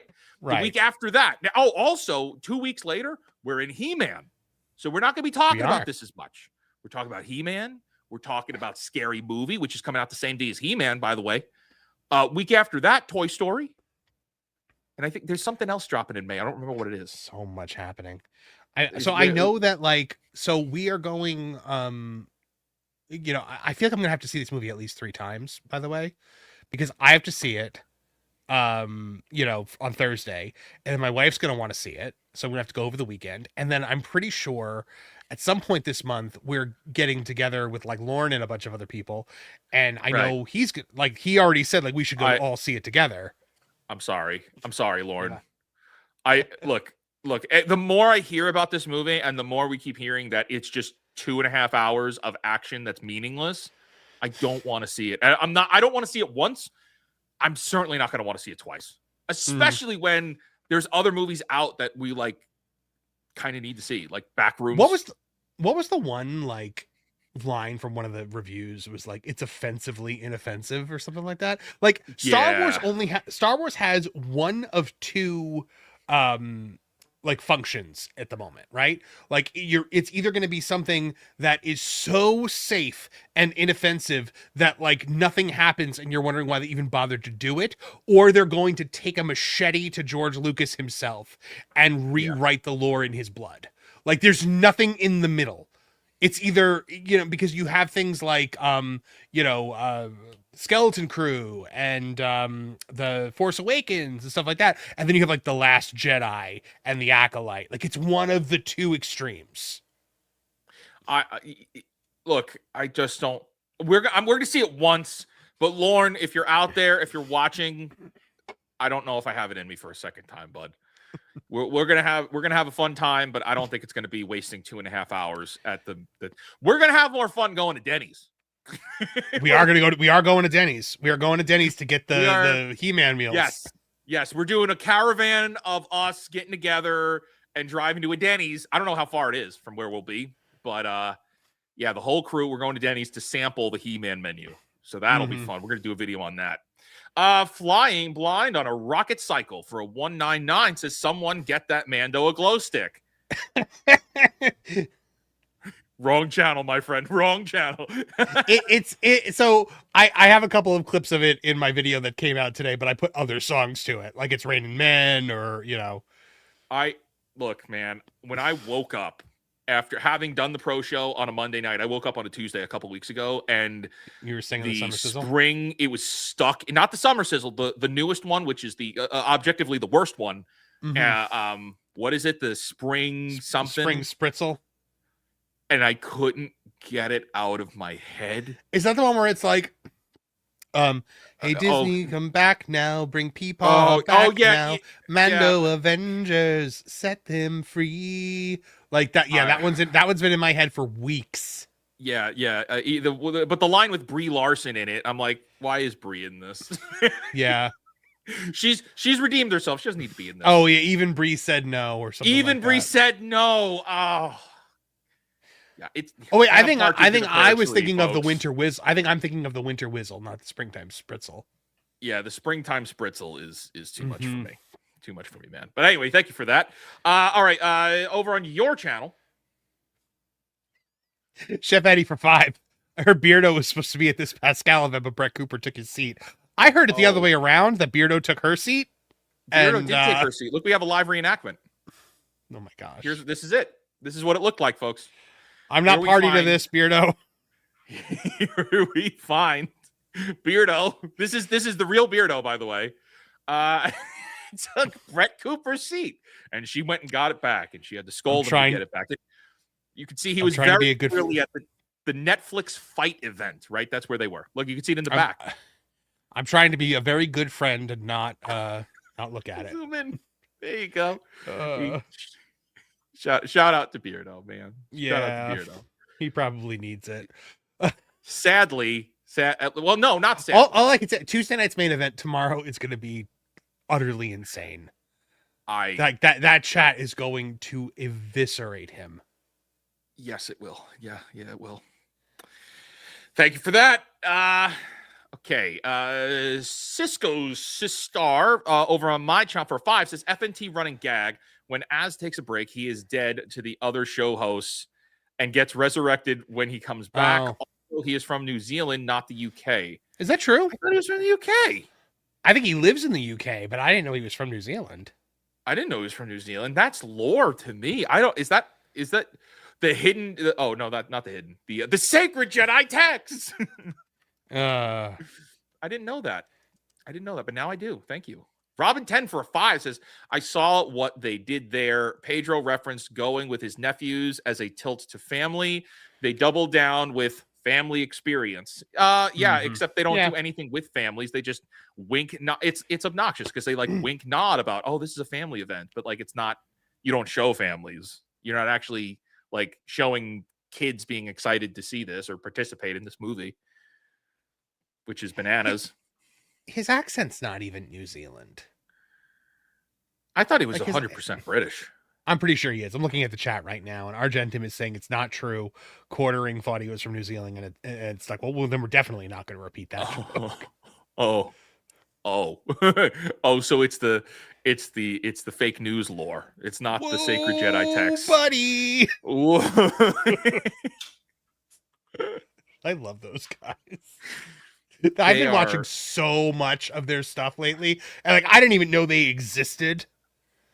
Before recently, and I'm just like, oh my god, they're so funny. What they have done with the circumstances, and I have to say, like, it is marketing brilliance of what they have figured out how to do and what to do and how to do it. Of taking, setting a trap, letting Quartering spring the trap, whether they knew it or not. Like they set a trap for the Quartering sprung the trap, and then now they're the biggest show on Kick right now. Like when they stream, and they stream for 11 hours, 9 hours, it's a killer show, and they break down sentence by sentence on the people that they're covering with like sniper precision on some of the things that they do. I like truly big time respect for them. Big time respect. It's an art form of content of what they've done. Robin 10 for a 10. Thank you for that. Average college students are getting a subpar education through from high school to university. Now taking out an extremely pampered child, basically homeschooled, the breadth of their knowledge, wafer thinment. We definitely have some problems. Definitely have some problems with the education system here. Big time. But it's not getting any easier. I have a list up. I'm gonna have a list up on my wall of people not to piss off, and it's gonna be like right now. It's Madame Savvy and Kino Casino are like the two. Dude, Savvy is just the autistic eye of Sauron. When it turns towards you, you're done. That's a really good way to phrase it. Yeah. Mike calls her weaponized autism, and I took it a step further. Yeah, the eye of Sauron is brutally funny. It's brutally authentic too. This is over on your channel. Oh, okay. John Wayne for 1985. Oh, Hello there, Pilgrim. For $5, says ironically it was the quarter pounder who mistook Az for a New Zealander. Oh, okay. That makes sense. That's fun. Okay, so it is part of the lore, but it's part of the anti-lore. It's like reverse lore. It's funny. By the way, the okay, there autistic eye of is- Sauron is a compliment, guys. It's saying that Oh, she's yeah. like it's her superpower. Like, because people are like, "Hey, I'm yeah, on the that spectrum." was- Like, no, it's meant as a that was- compliment. That was not an insult at all. That Yeah, was, no, we- that's like saying you have superpowers. Yeah, no. What she does is a superpower. When she if she Yes. targets somebody, it's Oh they're yeah. done. Oh yeah. They're 'Cause done. nobody researches like her. I mean, she deep dives, and man, it's amazing. Nothing but love and respect for that woman. And she's got sources that are unknown to the ether. Like she just summons the void's energies to support her searching. It's wild. Yeah, that was not an insult at all. No Yeah, way. no. Okay. Over on and now look, I'm not seeing this, but shout out to the mods crushing it tonight. Also, Marv, we passed over 750 viewers on our stream Good right now. This is the Lord. biggest stream I know I've ever had. We got 750 people watching across the internet, across multiple This platforms. is But this is the second biggest culture crossfire we've ever done. The biggest one was the one we did Saturday, where we had almost 7,000 people watching that stream at once, live. throughout the course of the 3 hours. Oh. Like when we were done, it said we had like 6.6K views, and I was just like, "What?" Okay, Like, right. Well, hey, that was a great show, That and we was a had good some show. great. We had some good friends on, which was did. really good. what You an know? all-star panel that was with me, like when we were Yeah. joined by Caro and Mike and Krista. Like, that was probably the most fun I've ever had on a stream. You know what? You know what it was? It was also fun because it was like we could be just like kind of casual, like Yeah. friends. We didn't have to worry about like Mhm. keeping up with personalities and stuff. We were able to just Yeah. like hang out with all of you guys. So that was a great stream. That was a great stream. I love that. Sad stream. ending, terrible outcome. Three hours of streaming for a 17-second fight. But you know what? Like, Dreaming Tabitha, I think, said Friends. something like there was more like it kind of was like John Favreau and Friends. There was more like vitriol in that moment, more like just genuine emotion than there will be all weekend for the Mandalorian and Grogu. For those 17 seconds, somebody was like, CM Punk called it. He said Ronda like right away in the first round, and I said, well, if anyone knows how to lose a UFC fight, it's CM Punk. So I would assume he's an expert. Well, you know what? And the reality is, it was about the friends we made along the way. That's all that event was about the friends we made along the way. But all right, It was also about an enormous black guy knocking out a Brazilian dude. you win some, you lose some. I Right? mean that fight was awesome, dude. I loved that fight. There was the undercard fights were fun. They were good. They were good Yeah. fights. Yeah. They were satisfying fights. Yeah. All right. Hey, so here's something. I am not able to see this on YouTube. So Marv, I don't know if you know about the jewels. You know, YouTube has a new super chatting thing, but where our viewers can send us jewels. So what I would Jewels? say is, yeah, if you want to pull up, and we'll maybe in our next segment, if you want to pull it up, like your side of the chat on the front end to see if anybody is sending jewels, because it's not available on the back end. However, Okay. the mods are catching it for me, and Lord Corey sent gold coin for 10 jewels over on my channel, and I thank you for that, because that's not free. You know, that's not free. You did have to pay for that, so we appreciate that very, very much. I don't see it to pull it up on screen. I'm looking at the front end right now. I don't see any jewels. Okay. Yes. All right. Well, there's it's there. They made it. Okay. Here. This I is don't why. even It's see the mobile option only. to send a jewel. It's mobile only. That's why. Oh, Didn't know that. That's what it is. That's that what it is. makes We're sense. learning. Okay. We're learning every We're day, learning man. the new YouTube things. It was wildness. Yeah. Mods on my channel, if you see any jewels come in, please just alert me. And with that, Marv, I know we still got some time, but we're running do. low on time, and we got to get to these other topics. Oh yeah. So Were we caught up on the supers? We are caught Hey, up. we On got- no, we've we're not. got We got one one more. more. Butter biscuit. Butter biscuit for We're gonna 5. leave The it joke, the joke was super chat saying we're glad real British representation is on FNT with anyone British beside Az. Early FNT lore, and yes, Az is dead. Okay, I'm caught up now. I understand. Okay, it. see, this is you guys are gonna get me in trouble. Yeah. If I go in and I drop like the fake lore, then I'm just a real life fake wizard, and I don't want to be a double fake. Right. I can't do that. Okay, with that, thank you, Butter Biscuit. Thank you all. Thank you guys for hanging out on Monday night stream. Yeah. Let's seriously. get back. We got to get back to culture.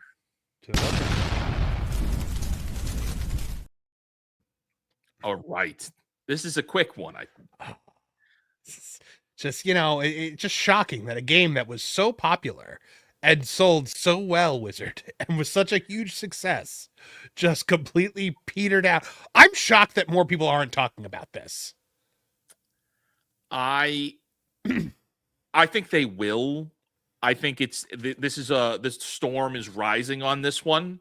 Like, I don't understand how this is not like what was the last one that closed down that everybody was like, dunking on? Well, High Guard. Yeah, it's not like this is like a High Guard situation. It's 2 months and not even 2 months.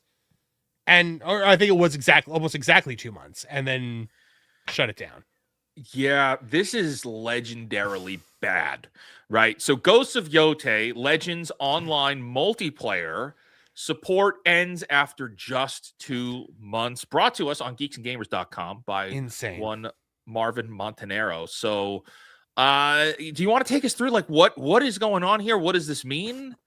And because look, Ghosts of Yote, we were last told that this game sold really well, but then better than Ghosts of Tsushima. Well, I did it. No, they said it made more money than Ghost of Tsushima because games cost more now. Right. So, with their multiplayers being shut down, what happened? So it's not being shut down. Like the servers aren't going offline, but they are no longer giving new stuff. There will be no new story, no new cosmetics. Like all of it, it's being shut down essentially. Like you could still play, but they're not like actively developing new things for it, which is insane because Ghosts of Tsushima Legends, they developed stuff for that for years, like literal years. Right. Well, that's fascinating. Amongst all of the other controversies with Sony this month. You see, lead designer Darren Bridges confirmed the April 10th raid update was the last major planned update for Ghost of Yotai Legends. The announcement came as part in a post on the official PlayStation blog where Bridges explained the new content would conclude the online mode story arc. The raid update was our last major planned update for Legends. It finishes the story of the Yotai 6 in that mode. We love to see players playing it, continue to play it, and enjoy it. It's been great. Wow. So this comes off the back of, this is another live service multiplayer game, and we knew it had some issue. It had some issues being a big seller when it launched. It took us a long time to get the numbers. Not according to the Game Journals. The Game Journals said it was the best-selling game ever. Better than Ghost of Tsushima, and oh no, it's the greatest ever. And maybe people did buy it when it dropped, and maybe people did, but people is not many millions, right? And if I'm not mistaken, we didn't get we don't really have any new numbers on the sales of this game. But that doesn't matter. What does matter is if people were playing it actively, the multiplayer would continue getting support, right? So that's the conclusion we could take away. We could talk about unit sales. Maybe this thing sold gangbusters. We've seen games do that. Battlefield, that sold gangbusters, and now like nobody plays it. Right? We see this with Monster Hunter Wilds. That game sold gangbusters, and then people stopped playing it. Right? But that's still getting support, because there's still enough people playing it. When a game stops getting multiplayer support, that means no one's there to play it. Nobody's playing it. There's still enough people playing it to justify the servers being on, but like there's not enough people playing it to sink into like future story content. Like that's what basically they're saying. So and this is in a long line of controversy with Sony and PlayStation, and really with all gaming in general, of live service games that Mhm. they just don't hit anymore. Right. You know, now it's very hard for us to pull up the actual data right now of how many people are playing Ghost of Yotei. But you know what else we can kind of compare it to, or what I'd like to compare it to, if I could pull this up here, Is Shima? is no, I can't pull up the numbers on that, but what I can pull up is something else that is PlayStation, that is live service, that also has been having some trouble, and that happens to be Marathon. Oh, okay. Right? So this is developed by Bungie, but it is a Sony-based game. Right. And here we're seeing, if we look at the numbers, this is the Steam analytics. So we have all-time peak of 88,000 players, which is kind of low considering what this was and the budget that went into this. This is a big game. Yeah. And if we look at this player chart of what the maximum player number is, we are seeing this game, which released in March, just Oh my gosh, you could sled down that. You could sled down that hill. And so for those of you watching, this is a visual representation of what Ghosts of Yotei experienced, both as a single player game, but also as the multiplayer game. Like, people got it. Tsushima came out on Steam, didn't it? Did I say I meant Ghost of Yotei? Well, no, I'm saying like Tsushima did come out on Steam eventually. I doubt Yotei ever will. Oh, well, yeah, we're not getting that. We did get the director's cut, and that's pretty big for when it dropped. Yeah. People bought it when it dropped, but then see, this is it. This is what happens with single player games. We know this, right? Yeah. With most single player, it comes out, people play it. Story based single player games get a massive boom when they first come out, and then with no new content, they just kind of settle, which is okay. That's the natural life cycle. Yeah, it is. But for us talking about a multiplayer game and something that was very controversial, this is not a good look for PlayStation. No, certainly not. Any final thoughts on the Ghost of Yotei controversy, Marv? I'm just shocked that a game that sold so well, that redefined the term success for a PlayStation exclusive, that completely eclipsed the original in every single way, shape, or form, has failed in such a way with its live service. This has got to be some chicanery by the chuds. There's no way, Wizard, that this could possibly be real. Because people liked this game. It was a great game. It wasn't a mistake in any way, shape, or form to abandon our male hero Jin Sakai and replace him with this gender activist. Yeah, what a shame. another franchise kind of falling apart. But you know what's not falling apart, Marv? As we jump, as we continue moving through the culture. No, we got a good one. We got to get to one last big one for this show, because it's been a great show. I want to end on a high note. All right, let's end on a high note. Michael Jackson's movie, the Michael biopic, stays strong. Obsession is already successful. Yes, I'm happy to hear that. And Mortal Kombat is finished.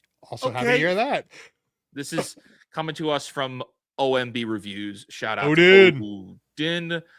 Michael maintains strongholds as new thriller Obsession makes instant profit and Mortal Kombat craters.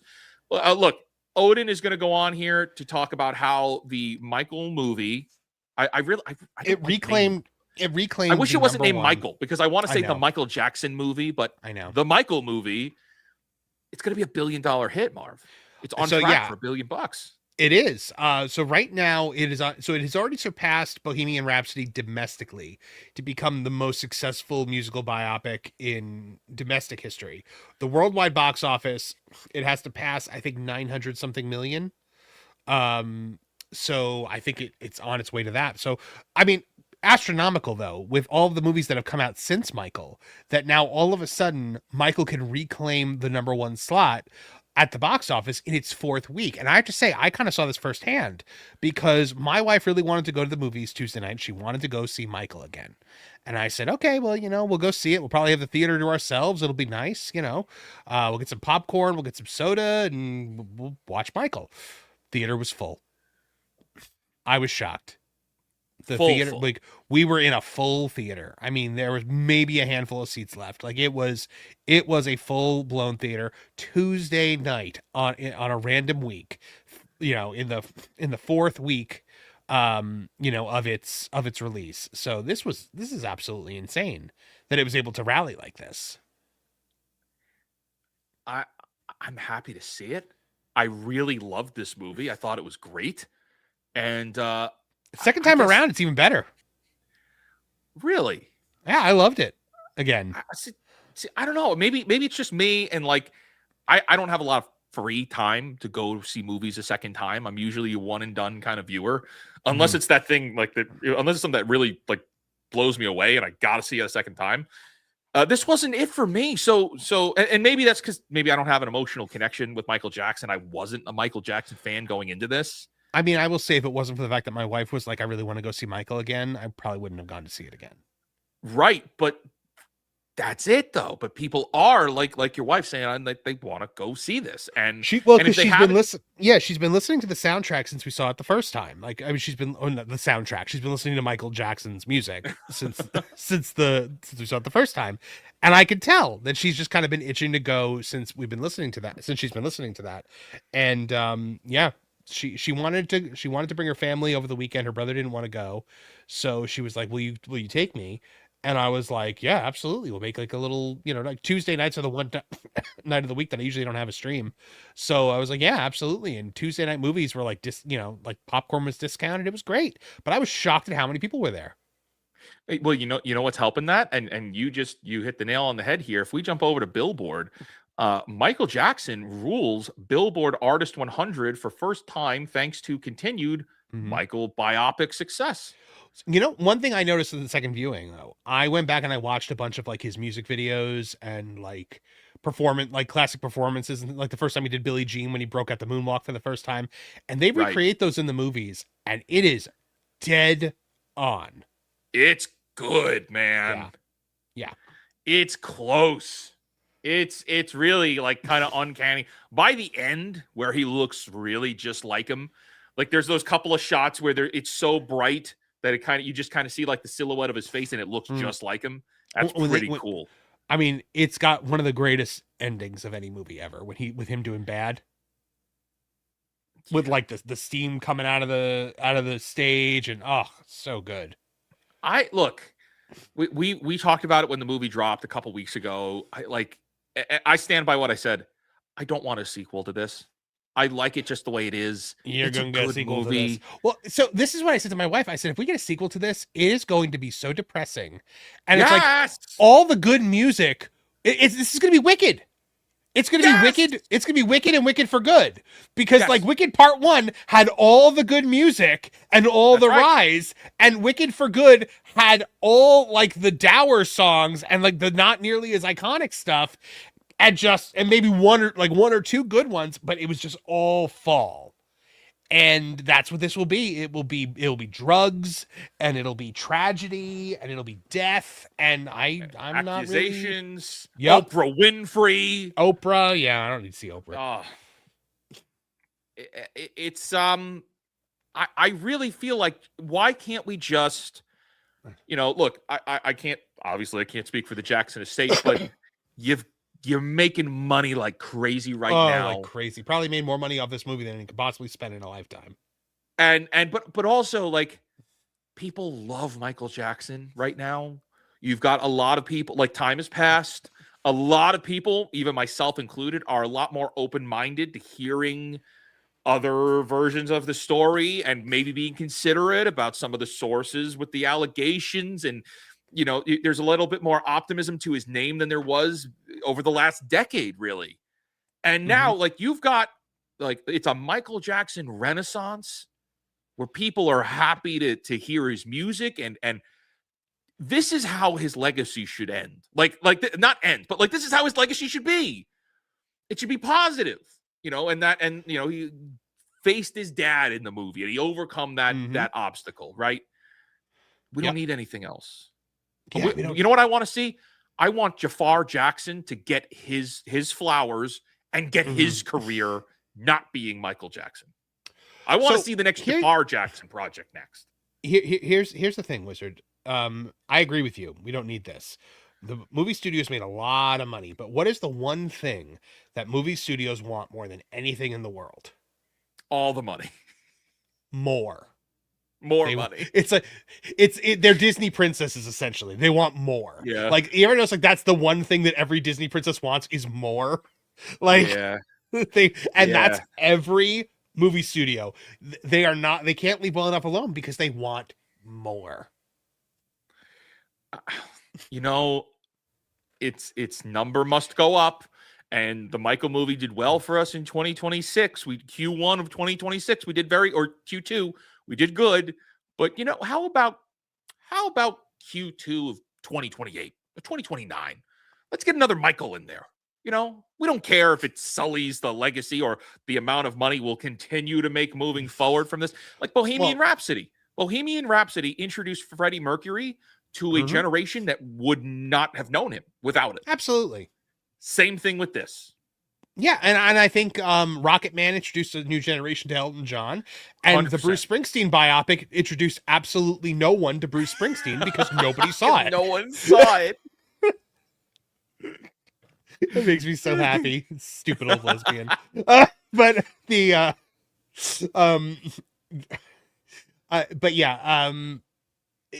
look, at the end of the day, a Michael sequel will make a lot of money. And if it sucks, they don't care. They made a lot of money, and it's not like they can make another one. It's gonna be, you said it, wicked and wicked for good.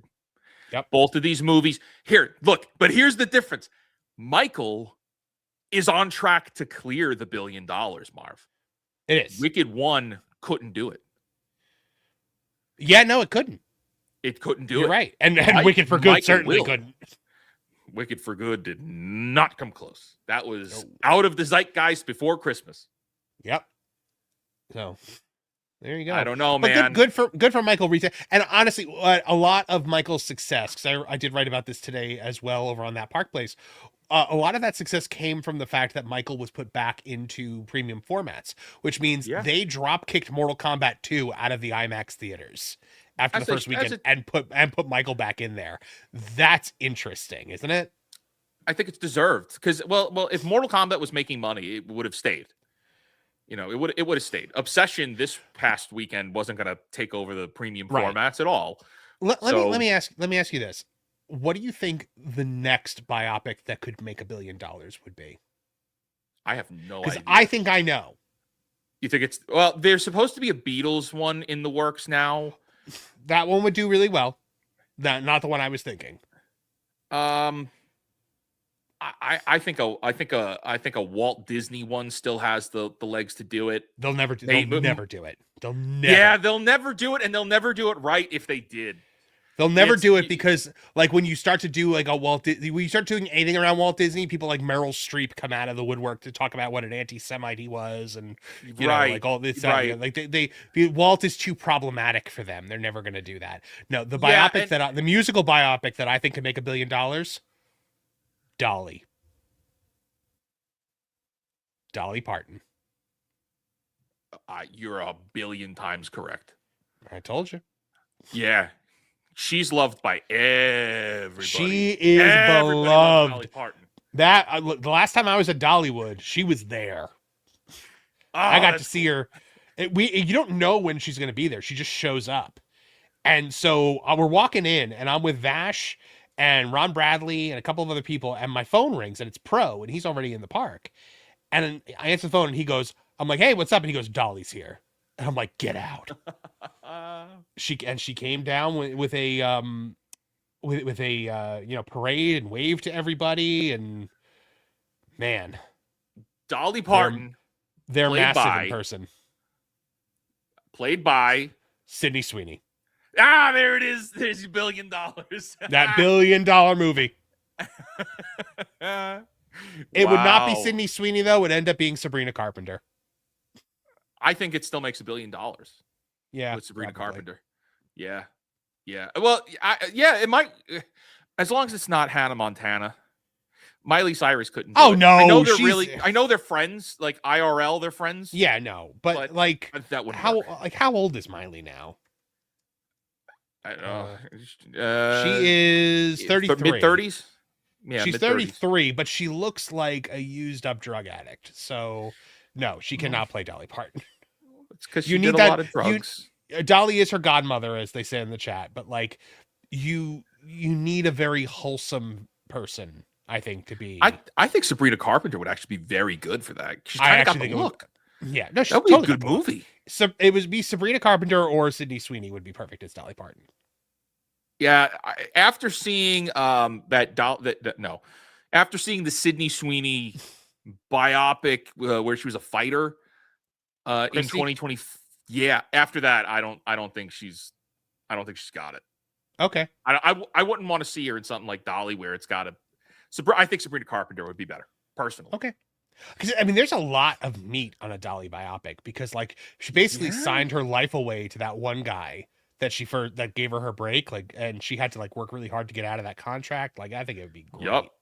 I think it'd be a good story, and it would make a lot of money. And you heard it here, folks. So when they start making that movie, when Universal signs that movie, it was our idea, and we want royalties. Mm-hmm. Thanks for that. Yeah, All right, let's get let me back start writing it. to the chat.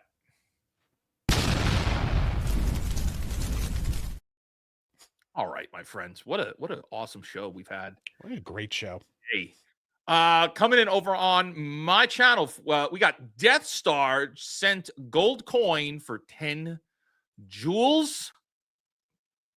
Thank you. For the jewels.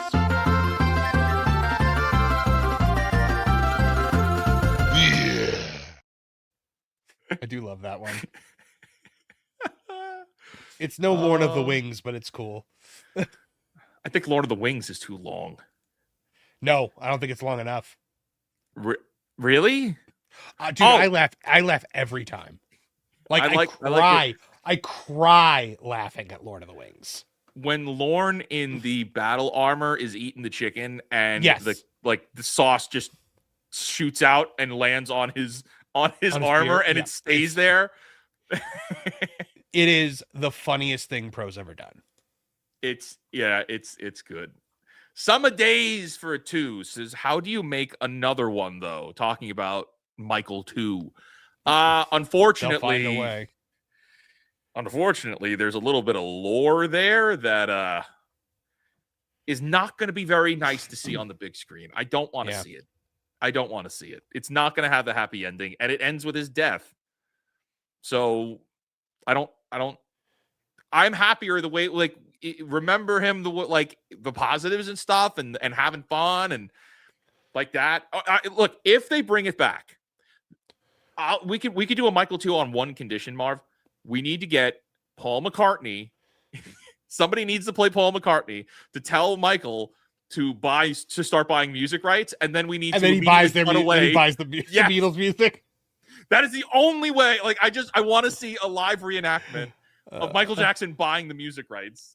Oh man, we got to hurry up. We both got to get to the pro show. We both got to get. Oh, okay. All Right. right. Now that I've been cited by the Hollywood Reporter, I've been called up.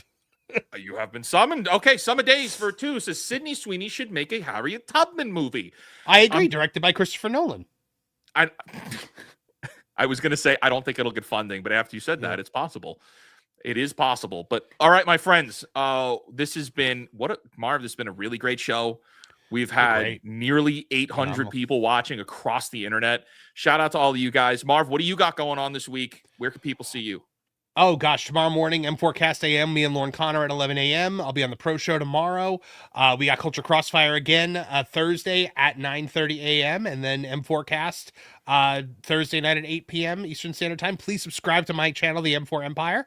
And I just put out a video entitled "Disney Has a Pedro Pascal Problem." Please check that out. Okay, very good. We will be back here on my channel. I have a video, I think, dropping tomorrow, or at least I'm hoping drops tomorrow, talking about the toy industry and how all that's left of it is popcorn buckets. Hoping to do that too. And then we'll be back on Wednesday for Fake Wizard News, Thursday for Culture Crossfire, Friday for F&T. We got a lot of stuff. And then next week's going to be interesting because I think we'll make announcements beforehand, but we may need to change the time of one of our shows. We will do it. We will do it. We're not missing any shows. We just have to adjust the time a little bit for 1 week. But all right, my friends. Marv, anything else before we wrap? Nope, all good. All right. Everybody on YouTube, we are going to see the WDW Pro Show, and we will both be over there very soon. All right. Yep. we're sending you over. Until then, create, innovate, inspire others to do so as well, and cancel Disney Plus. All right, take care, everyone. Caught up in the fandom flame. Crossfire crime. Nothing in pop culture safe. The wizard casting truth bombs. Mom bringing the fire. When the hot takes hit, you're in the culture crowd.